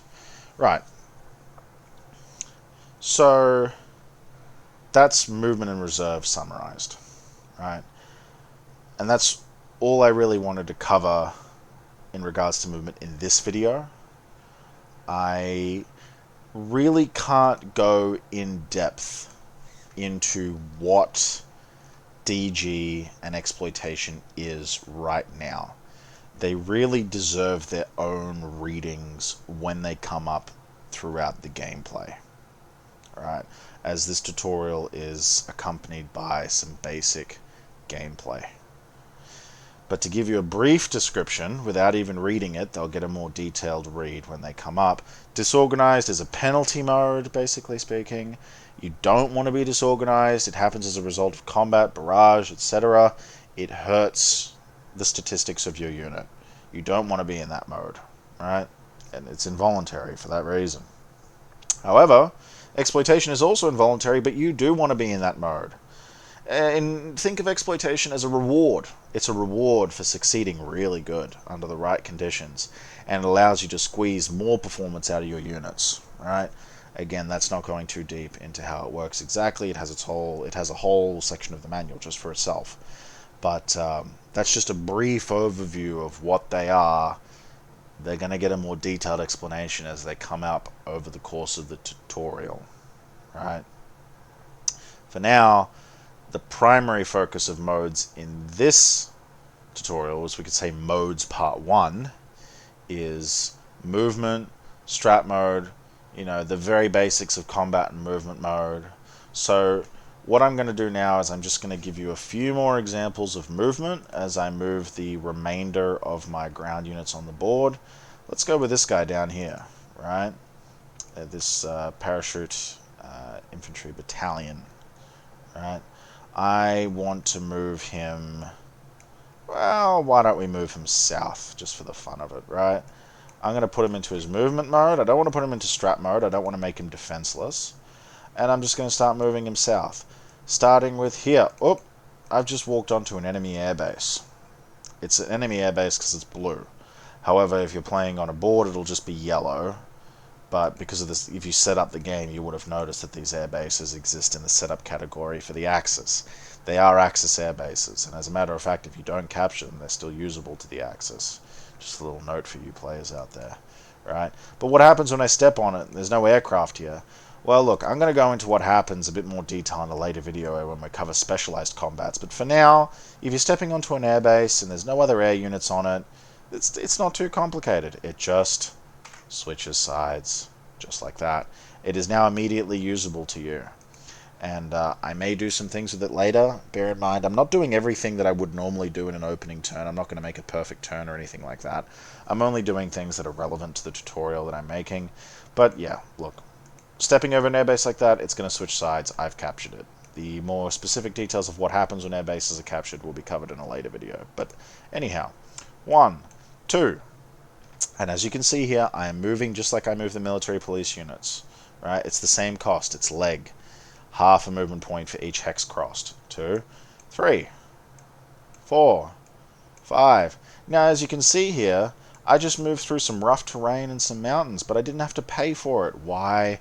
I'm moving across a road. But if I wanted to try to move into this terrain independently, I would have to pay the total cost for it. And that's expensive. If you go take a look over here, rough for leg costs 2, not half a movement points, 2 whole movement points. That's quadruple the cost of these secondary roads. And mountains cost everything, all. What does that mean? Right? What does it mean when a cost is listed all? Well, the manual should cover this. Terrain effects, restrictions on movement.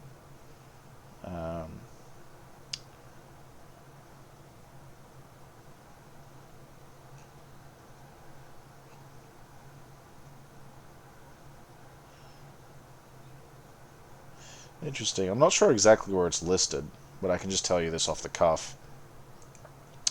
If it says all, it means you have to use all of your movement points. Not all remaining movement points, for that matter, either. All means all of your movement points from the very beginning.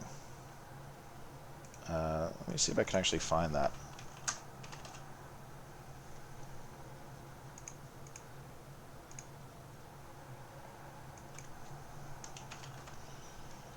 Yeah, it's going to be difficult for me to find that specific rule, but I can tell you that, unless I stand corrected, a hex side cost of all. Where is that? We can have a little part of the tutorial here where you can watch me struggle to find specific things, and you will do this too. I mean, it's a wonderfully curated manual and designed, but it is frequently so big that it is often difficult to find it all. Certain modes, terrain effects, yep. Roads, yep.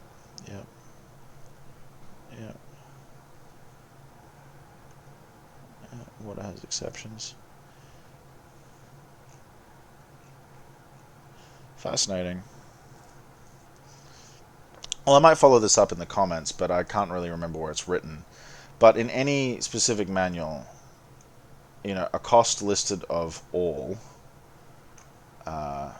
requires all available movement points. That means from the very beginning. What that means is that you can't move a couple of hexes and expend some of your movement points, and then everything, all that's left to move into, for example, a mountain hex. You have to spend all of them from the very beginning. You basically have to be adjacent to it. Right? I'll give you a few examples of that over the course of play as I play the game. Anyhow, a few more examples of movement, because so far I've only really been moving leg movement units, but the process for moving fueled units is pretty similar. Okay, let's continue with some more examples of movement. I have paid for the fuel of these 2 units of the 6th Armored Division, and they actually come with an organic truck. Now, as described in video number 1, trucks and organic trucks, they are non-combat units. There are some differences between them. Primarily, organic trucks only service the formation that they come from, so this organic truck is, for all intents and purposes, a truck and functions the same as a truck, or transport point truck, in any other context, except for the fact that it can only give its stored supply to units of its formation. Simple as that. Alright. For the most part, they are still governed by the same rules as transport points. Right? And this number on the right is movement allowance. It is quite large, you might note. So it moves the same as everything else. But for these purposes, I'm just going to be moving them along with the rest of these guys. And I'm going to be moving them together as one formation, and I'm going to move them up towards the front. Right? I'm going to put both of these guys into movement mode, and I am going to move them as a stack. However, when you move units as a stack, they're all still using their movement allowance independently, technically speaking. That means that if they are of different movement types and of different movement allowance numbers, they all have different capabilities, which means if you're moving them together, you can only really use the most expensive cost. In this case, moving along something here like a primary road for track is half. But for truck, these black numbers, it's a third. Meaning that the truck has an advantage here. They can actually move 3 at a time, which I will do with other units. But because this is a multi-unit formation and the tanks are track, they can only move at half on a primary road. I'm going to move the whole formation at half along the primary road to make sure that I'm not contravening any movement rules if I want to move them together as a stack. So let's do this. They got 16, and I'm just going to move them 1 movement point at a time. 1, 2, 3, 4, 5, 6, 7, 8, 9, 10, 11, 12, 13. I'm going to stop them here in Beja. Right? Notice that every time I'm moving units, it's coming up with a moved thing that's on the right-hand side of the counter. Very helpful to keeping track of what units you have moved and which units you haven't moved. Unfortunately, for those playing on the board, you won't have access to that. There's not much I can do about that. But try to very vigorously keep note of which units you have moved and which units you haven't. You wouldn't want to break the rules by moving a unit more than once, more than you should be. Right? So just keep in mind, just like we discussed earlier, that units move 1 at a time or in stacks, and once you've moved them, they're done and they don't move any further in that phase. We're in the movement phase in this phase, right? So I've moved these guys to Beja, and that's where they will stay, right? Now, I want to move some supplies up. I have these trucks over here in Constantine. They are identical units, so naturally if they move as a stack, they have the same movement capabilities. And they are trucks, and they have a black 10, indicating 10 truck movement allowance. As we discussed before, it's a third on a primary road like this. So instead of moving 2 hexes at a time, and again, I could just go 0.3, 0.33, 0.66, 1, 1.33, but I find that to be quite cumbersome. Right? Much simpler for you to just move 3 hexes at a time. 1, 2, 3, 4, 5, 6, 7, 8, 9, 10. Simple as that. I've just moved them up as close to the front line as possible. Keep in mind, I'm not making the smartest or best strategic and tactical decisions here, or am or aren't, or whatever I'm doing. I'm only moving units for the sake of demonstration, so any of your armchair generals don't come in here criticizing my moves or anything like that. It's just for demonstration purposes only. These guys up here is pretty simple. I just want to move them up to the front line. I'm going to keep them in combat mode. They are close to the front line. I don't want to reduce their combat capabilities, and again, the reasons for that will become evident once we start covering combat. Obviously, a higher combat strength is better. You don't want to reduce that unnecessarily, and these guys with their 3 movement allowance have more than enough to get up to the front line adjacent to this enemy unit, this Witzig para-engineer unit on the German side, part of the Luftwaffe faction because it's light blue, right? They have more than enough to just go 1.5, and they are done. They are finished moving, right? Now this enemy unit is displaying a zone of control. I'm not going to get too deep into that yet. In this video I am not moving into any zone of controls. I'm not engaging with enemy zone of controls because it's not part of this specific part of the tutorial. But I'm just going to finish up here, and I'm going to try to move all relevant units as I go, wherever I wish to move them.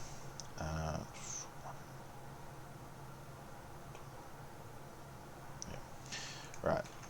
I'm doing some more fuel payments here. Don't worry about needing to understand whether they are actually, how they actually work or anything like that, because it's part of the supply video, which I will cover more in depth later. But I'm going to move this guy. He's a tracked unit, right, along a primary road. For track, it's half, and I'm just going to move him back to Tebosuk. Right, I'm going to go 1, 2, 3. Remember, you do not need to spend all of its movement allowance. You just cannot exceed its movement allowance. There is nothing wrong with spending less wherever you wish to go. I'm going to leave him there.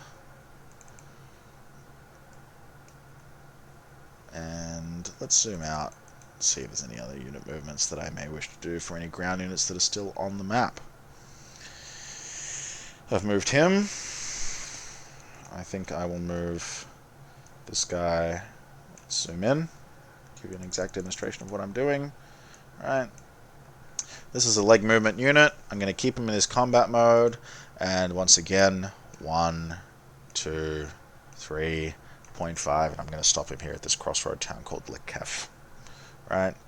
There's a guy down here. I'm just going to keep him there. I'm not going to move him. You never have to move a unit if you don't want to. In the context of the movement phase where you're voluntarily moving units. There will be times in this game where you are forced to move units, such as retreating. Right. Now, for now, I'm going to say that I've moved all of the units on the actual Tunisia map that I want to move. But I still have units in Algiers that I want to move to the map. Now, according to... Oh, and there's also supply for that matter, but I'm not going to get into that yet. Now, as dictated by the Tunisia rules, folks can't just walk from Algiers onto the map. They need to be either sent there via rail transport, shipping transport, or air transport. So let's have a conversation about these things. And the first thing I'm going to start with is rail transport. We're going to have to skip forward quite a great deal in the manual to cover this. But this is the video where I will be covering it because I want to cover most of the relevant movement that you're going to be doing. So we're going to go to specialized units and we're going to go to railroads. This is on page 28, and you can find it by just opening up the table of contents, going to 13.0, collapsing it, and going to 13. So let's take a look here. Railheads. No, that's not what we're looking for. We're looking for rail movement. Well, we've got the larger category here of railroads, and we're going to have to read through it in order to describe how to move units, but I'm going to be skipping this railheads section because it pertains to rail repair, which is not in this game. It is in other games, especially on the Eastern Front, and it does need to be covered, but it will have its own video. But we will be covering detrainable hexes, we will be covering this, we will be covering rail movement, and but again, we will not be covering this section called rail conversion or rail repair units, but we will cover railroad control. So let's just jump straight into it, and then I'm going to show you how to rail some units. Right. Railroads. Railroads are vital for the movement of reinforcements and supply points and are often integral to trace supply. Now, the only part of this I'm not going to be discussing right now is trace supply, which is part of the supply function. Very important, but it has its own video. There are usually two types of railroad hexes, multi-track and single-track. Some games also have differing gauges. Again, that's part of the repair function. Right? Not part of this game. Combat units, transport points, and supply points can be moved using rail cap. These are the only rail cargo allowed. Never aircraft, ships, or hedgehogs. See 4.7 for transport equivalents of various cargo, and we are going to read that soon. Each rail cap point uses one supply point or regimental equivalent. Can transport one supply point or regimental equivalent any distance by rail movement. Right? Now, we're going to get into... We know what supply points are. We know that they're made up of 4 tokens. We discussed that.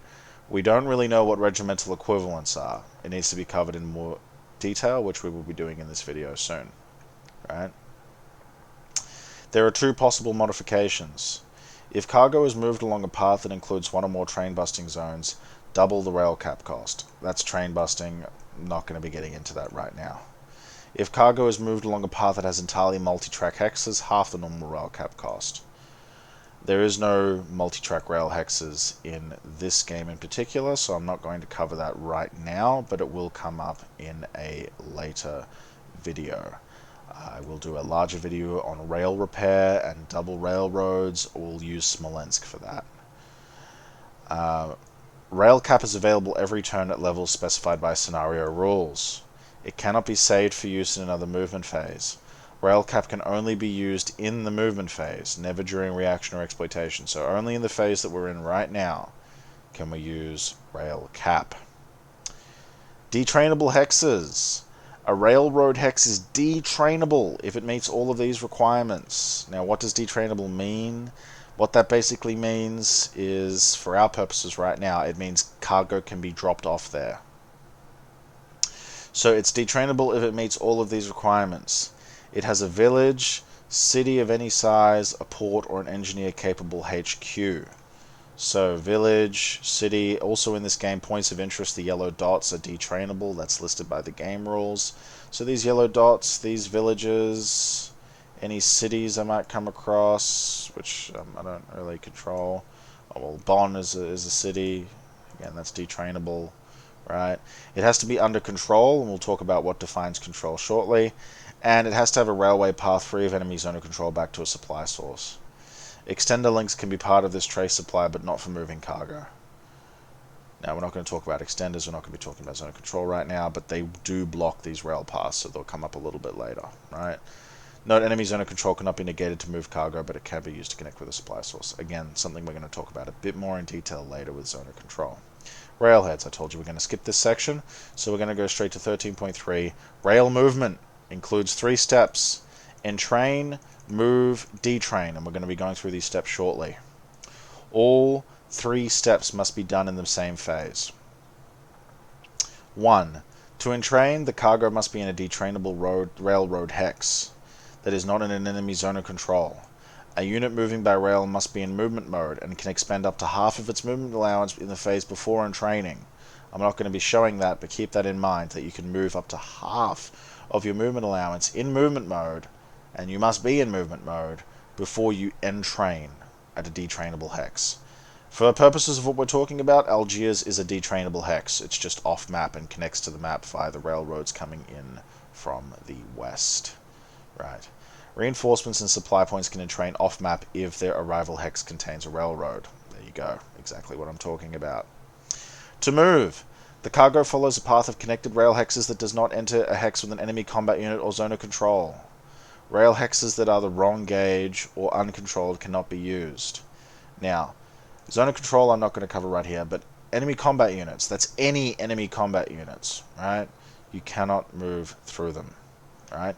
However, keep in mind that things like air bases are not combat units, so technically speaking, you kind of need to control the hex, and if there's an enemy airbase there, you don't control the hex, so go figure, right? So basically, you want to control the air, you want to have walked through and control and not have any enemy units on the railroads that you want to use, right? Pretty simple. Detraining. To detrain, cargo must be in a detrainable railroad hex which is not in an enemy zone of control. No further movement is allowed by a unit after it detrains. Design note. Rail capacity involves the marshalling of rolling stock and a lot of time spent loading and unloading. Rail movement is a strategic asset. It is much more efficient to move loads across long distances rather than short hops. Right.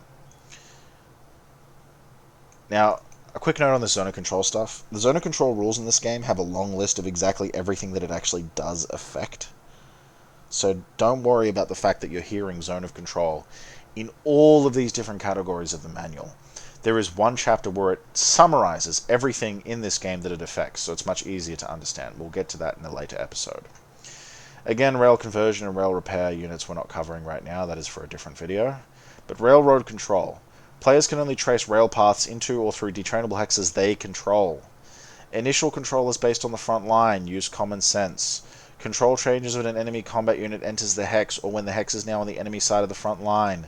This needs to be clearly the case. When there is any doubt, do not change control. Note that gauge, enemy units, and zone of control will further limit where a rail path can actually be used. Right? So just keep in mind that, you're moving along these railroads, and it doesn't really necessarily matter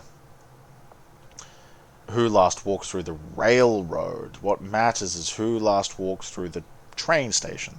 The detrainable hex. That's who controls it, right?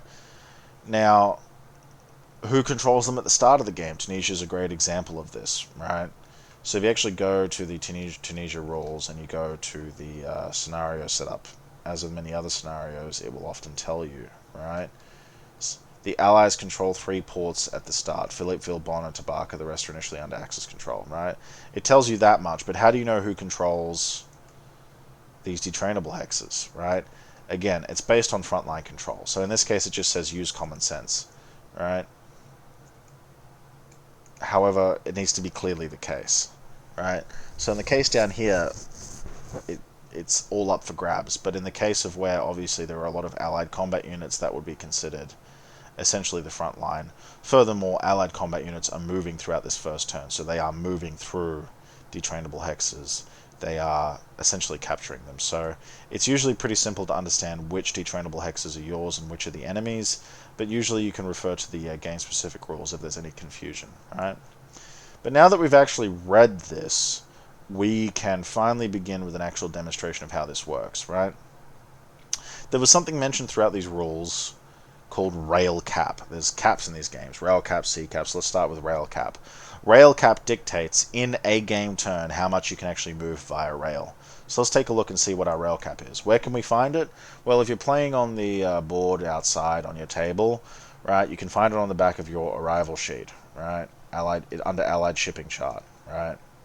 And here it says for the months of November and December, Allied rail cap is 2. 2 what? Again, as dictated by the rules, that's 2 regimental equivalents or 2 supply points. Interchangeable, right? But not simultaneous. It's either 2 of either or a mix, and that's it, right? Now, before we start moving units, we're going to have to discuss what is a regimental equivalent. Time to go all the way back up to general concepts, 4.6 and 7. Transport equivalents, regimental equivalents. These kind of go together. I'm going to be reading it, starting with regimental equivalents. Now, if you remember, before I read this, if you remember going back to video number 1, or is it, sorry, video number 2, my bad, when we talked about units. And I mentioned those lines at the top of units, meaning regiments and brigades and divisions and battalions and companies. This is where these actually come in. They're actually quite important, right? So we're going to go take a look at some of the ground units here. Let's zoom in a little more. Alright, we're going to take a look at some of these ground units here in Algiers as examples, right? The concept of regimental equivalence is used to figure out the size of a unit. Important for things like stacking and transport. Now, I just want to say as an addendum to this, it has for all practical purposes no combat purpose. This is really for the purposes of stacking and transport. How much weight is in a hex, so to speak, how much weight you are you can think of it as weight, you can think of it as size, mass, whichever way you want to think about it, that's what it is, right? Only ground combat units have RE sizes, as only they need them. Multiple step units have their RE size shown on the counter. Multi-step units. Again, multi-step units are not present in Tunisia, but we discussed them in video number 2, where we covered units and non-combat units. The symbol is on the counter, right? That is their size, unless they have step losses, right? Battalions are half a regimental equivalent.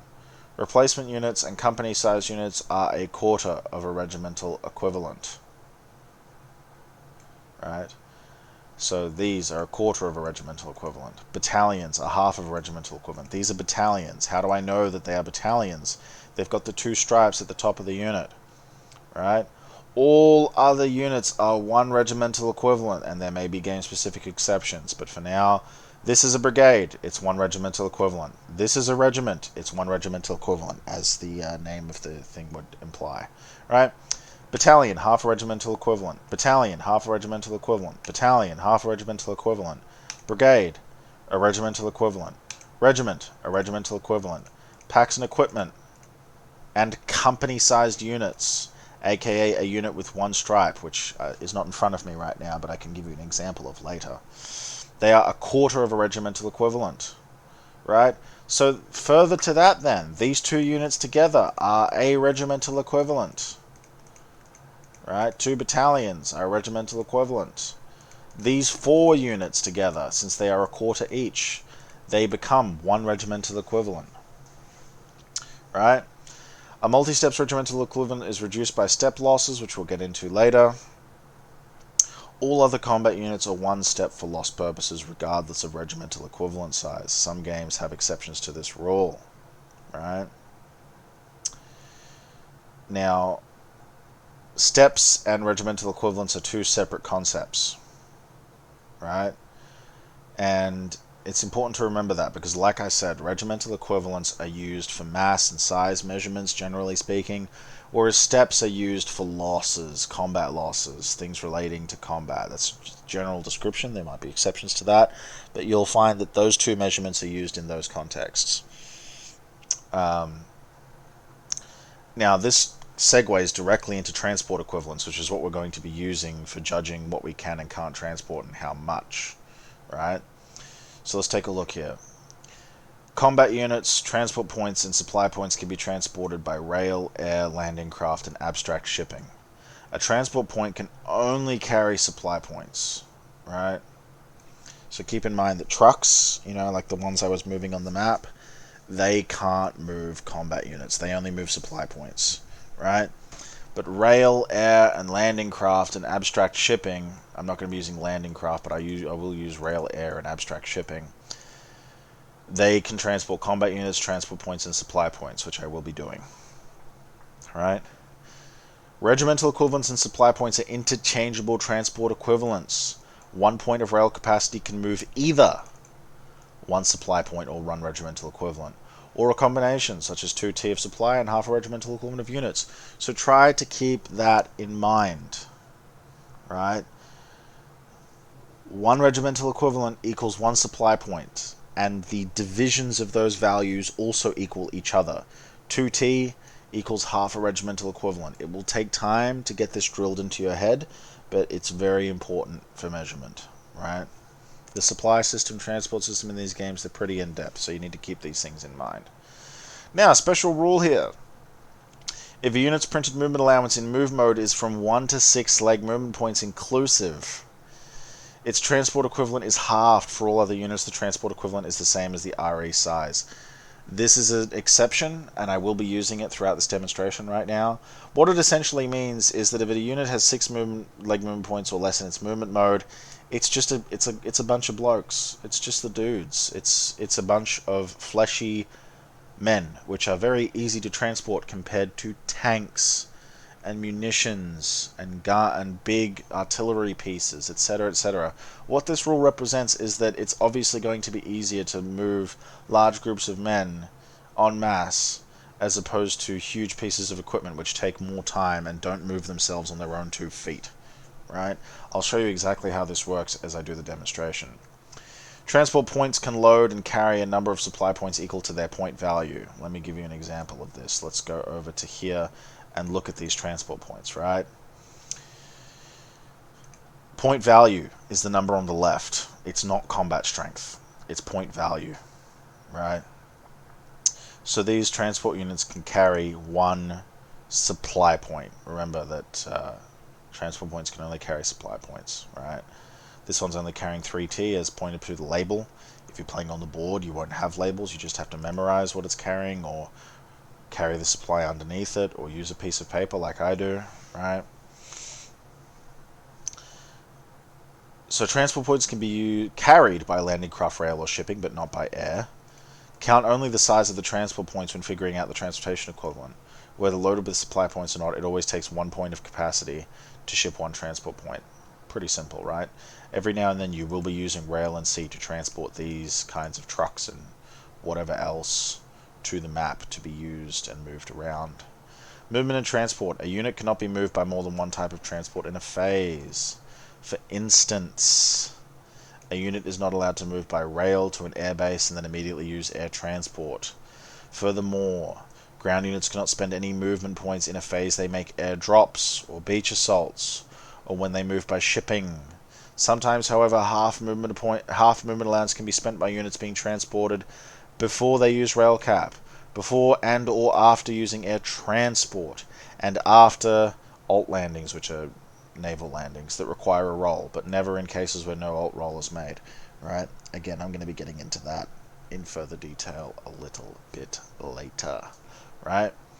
But for now, I'm not really going to be doing any of these half MA stuff because everything I'm shipping is going to be from Algiers. But just keep in mind that these are the eligible situations where you can move before and or after transport.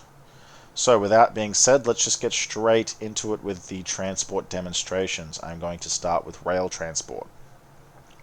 As we discussed my rail transport, it comes from the western side of the map, starting from Algiers, but keep in mind that if absolutely necessary, I can rail things entirely within Tunisia.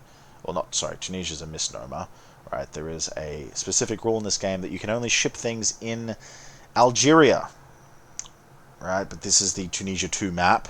But what I'm trying to say is that if I need to, I can ship things from within the Algeria map to somewhere else within the Algeria map. But for the most part, I'm going to be shipping things from Algiers to the map. So what would I like to ship today? Well, I've got two, as we looked at here. Let's go back to it. Down here. Oh no, it's in the Allied chart, sorry. I have 2 rail cap, which means I can transport 2 regimental equivalents or 2 supply points or a combination of the 2, right? Let's take a look at Algiers and see what I might want to transport, right? Quite a number of things here. Let's just see. Remember that things can only be transported in their movement mode, so I'm going to switch this guy here into his movement mode. He's a brigade, he's 1 regimental equivalent. He doesn't have 6 or less leg movement allowance, so he is not eligible for half price or anything like that. He's just 1 regimental equivalent. I would like to send him to go reunite with the rest of his 78th Infantry Division up on the northern coast of Algeria and Tunisia. So I'm just going to take him, right? And, you know, just trace the rail movement, right? He goes along these railways up here. Just leave him. He's not actually going there, right? He's going to come along this railway up here, along this railway, and he's going to stop here at La Calle, right? Which, now look, if anybody wants to debate with me whether this detrainable hex is actually under Allied control at the start of the Tunisia game, feel free to debate with me in the comments, but I consider it to be behind Allied front lines at this point in time, so I believe it is a friendly detrainable hex. But that aside, it is a detrainable hex, as listed by the game rules. Points of interest, such as this yellow dot, are detrainable hexes. So I've just moved it from the Algiers box all the way over here to La Calle at the end of this railway line at this detrainable hex for the cost of 1 rail cap. And now I only have 1 rail cap left, right? Keep in mind, for the purposes of the Tunisia rules, there is an infinite supply dump in Algiers that you use to transport supply to the map. So I will use my remaining 1 rail cap to transport a supply point from Algiers in the infinite supply dump to the map. And in Tunisia specifically, this is your primary function of delivering supplies to the map. You deliver them through various methods of transport from Algiers to the map to build up your stockpiles. Supplies do not simply appear on the map. This is how you get supplies to the map. Where do I get supplies from? If I want to generate new supply, I go to the OCS markers and there's Allied and Axis supply. I use Control Z to build it up to the level that I want to build it to. I can put it here if I want, or I can just put it in its destination point, but I'm going to put it here for the sake of demonstration. It comes in on the railway from Algiers. It goes along the railway. Remember, there's no limit to the length of railway you can travel across, so long as you control the railway. And so long as you're not breaking any rules, such as going into Tunisia. You can't rail things into Tunisia and Tunisia too. But it goes to Sukaras. Alright? It's marked as moved, and there are multiple reasons why I can't move this supply any further. For starters, you can't move things by multiple forms of transport in a turn. Furthermore, there is a leapfrogging rule. You can't move supply more than once in a turn, in a phase, I should say, not in a game turn, in a phase. But I'm going to get into that leapfrogging rule a bit more in depth when we cover supply. But as you can see, I've just used the remainder of my rail cap to transport 1 supply point from the infinite supply dump in Algiers along the railway line to Sukaras. And that's it. That is a demonstration of how rail cap works. Right? Now I'm going to use my C cap, of which I have 1, and that functions the exact same as rail cap in the sense that I can transport 1 regimental equivalent supply point by sea to a port. But how does that work? How does that function exactly? Well, time for another rule reading. Let's go back to the manual. Alright, now we find this in the table of contents and we go to ports and shipping, part 19. Now there's quite a lot to this. but I'm not going to be reading the whole thing, I believe. I'm not going to read damage, as that falls under the facility damage and barrage section. Nor am I going to read voluntary reduction or repair or trace supply, as that is, again, all out of the purview of this video. I am only going to be reading this section here about capacity and this section here about shipping. Let's jump straight into it.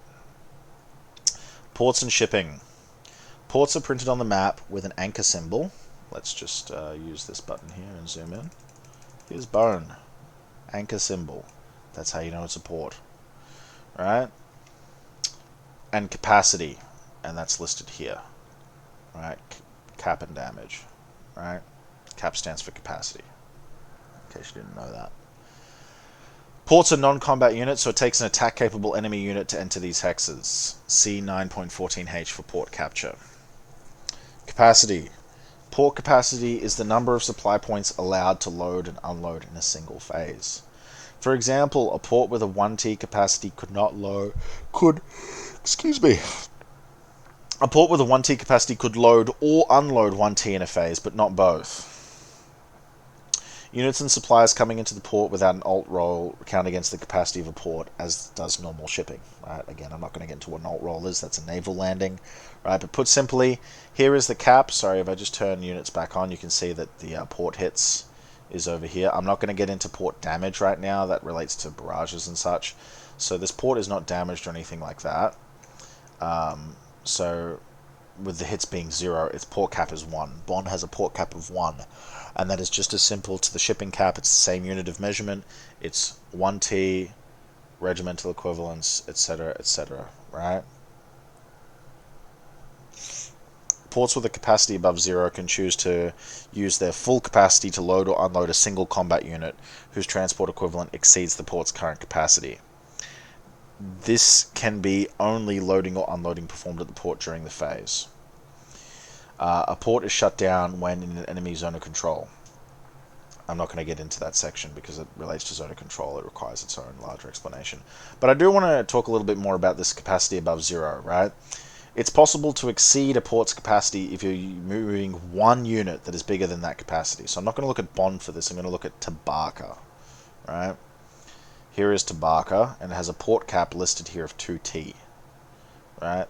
Port cap 2T. That's where you read that, right? I have some units in Algiers that are larger than 2T. Let's say this artillery. Let's say I want to move this artillery to Tabaka. It's one regimental equivalent, which is larger than the 2T limit here, right? 2T is equal to half a regimental equivalent, right? So it's a little bit larger than so this is a combat unit. It is artillery, although it is defensive only. It's still a combat unit because it engages in combat like other units, right? It's a regimental equivalent, but I'm going to go over here and I'm going to use my one C cap to ship it into Tabaka. Again, I'm not saying this is the smartest strategic move or anything like that. It's for demonstrative purposes only, right? But I'm doing that because ports with a capacity above 0 can choose to unload their full capacity load or unload a single combat unit whose transport equivalent exceeds the port's current capacity. This can be the only loading or unloading performed at the port during the phase, right? Now, just quickly, let's go over the shipping section, because I just did some shipping and you need to know what I just did. Game-specific rules define each side's shipping allowance, which we just went over. I have one C-cap, which is sometimes called C-cap. There you go. Naval units are not allowed to use this abstracted form of transport used to move ground units from port to port. Shipped units must be in move mode, as he is. C-cap can only be used in the movement phase, where we are right now. No movement is allowed before or after a unit is shipped. This has been done. Well, this guy didn't move at all. Any combination of supply points and combat units and transport points can be shipped. The limitation of each port capacity must be observed. We have reached the limit of this port's capacity. Each point of shipping allowance can move one supply point of cargo. See 4.7 for transportation equivalents, which we did. We covered transportation equivalents. That's how you know that this unit here is worth one supply point of cargo. Right, keep in mind that this whole exceeding the port cap rule applies only to combat units, not transport points. not supply points or anything else, just combat units. And enemy zone of control prevents use of CCAP at a port. Again, that relates to zone of control. We will cover that at a later point. There you go. There's your demonstration of CCAP. I transport this one artillery unit to Tabaka. Last but not least is air transport. Now, I am in no way going to be going into the in-depths of how air units move, right? I have these C-47s here. Each of them can transport 1 T of cargo at their range of 150. And again, I'm not going to be getting into what any of that means right now, but I am going to transport 2 units to the map. And I'm going to use 2 special rules to make this easy, right? The first special rule I'm using here is the one that we read earlier, where units with a 6 leg movement point allowance or less are half price for transportation purposes only. We'll take a look at these airborne guys right here, right? Or this commando guy right here. They all have 6 movement points or less leg movement allowance in their movement mode, meaning these guys are all half price. And I'm going to use another special rule for demonstrative purposes. Transport C-47s, transport aircraft, whatever they are, if they're moving within half of their movement range, they double their transport capacity to represent the fuel efficiency. I'm not even going to read what part of the manual that comes from. I'm going to go far more into depth about how that works when I actually look at aircraft in depth in a later video. But for these purposes, I just want you to know that these 2 units right here that I want to transport, which together ordinarily are 2 battalions and add up together to a full regimental equivalent, they can be transported. Why? Well, together they are half price, right? Which makes them actually a quarter of a regimental equivalent each, right? Which means I can even add in this guy, right? Because all 3 of them together, right, this is a regimental equivalent in a half, is now half priced to 0.75 regimental equivalents. Right? I could even throw in this guy, for that matter, right? Although at this point now I'm starting to exceed what can actually be transported to the map. So I'm just going to stick to what can be transported in an airbase. But I'm just going to stick to transporting these 3 guys via air transport and explaining why I can do it, right? So they're half price. So for example, this one transport aircraft can transport these 2 guys because they are half price. I keep saying half price. Let's go back to the rule just so you know exactly what I'm talking about. Units for the printed movement allowance of 1 to 6 leg movement points inclusive, its transportation equivalent is halved. So these guys together only account for a battalion of cost. But a battalion is 2T, right? However, and this aircraft just says it can only transport 1T. Well, within half range, within half of this 150, which is 75, and without even getting into details, I can tell you that they can reach Algeria well within that range, right? They can double that 1T to 2T. So smack bang, all of a sudden, I can use this C-47. I'm just going to make it inactive to represent that it's executing a mission. And within 75 hexes is definitely Bonn. So I'm just going to transport these 2 guys. Well, actually, for that matter,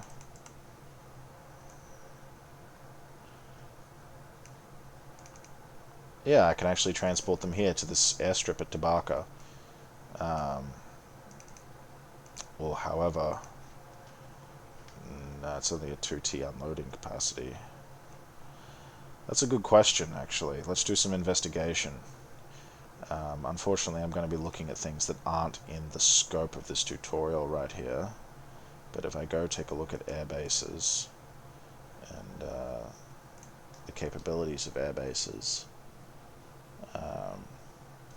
only 2T times the level can be unloaded per movement segment. Right now, what does our transport equivalent rule say about this? If a unit's printed MP, its transport equivalent is halved. Yeah, so for these purposes, we are only transporting 2T, which means to an airbase or airstrip, whatever, we can unload 2T.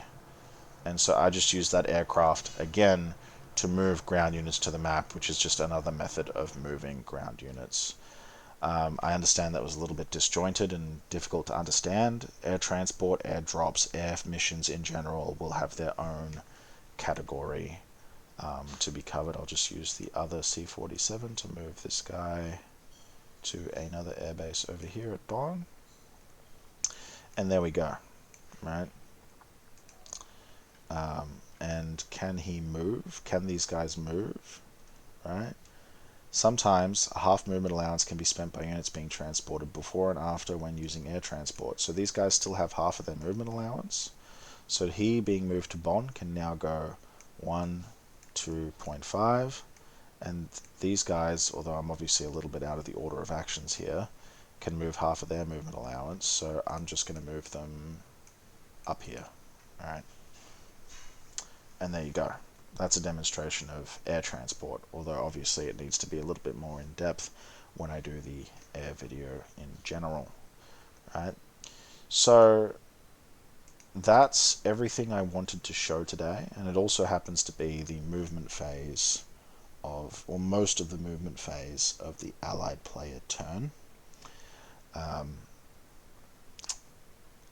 After this, in the next video, we will be looking at overrun and combat and supply, and after that we will be looking at air operations.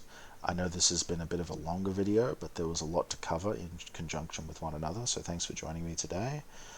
Everything in the video will be bookmarked, so you can go back to individual sections and check it out, and I look forward to seeing you on the next video.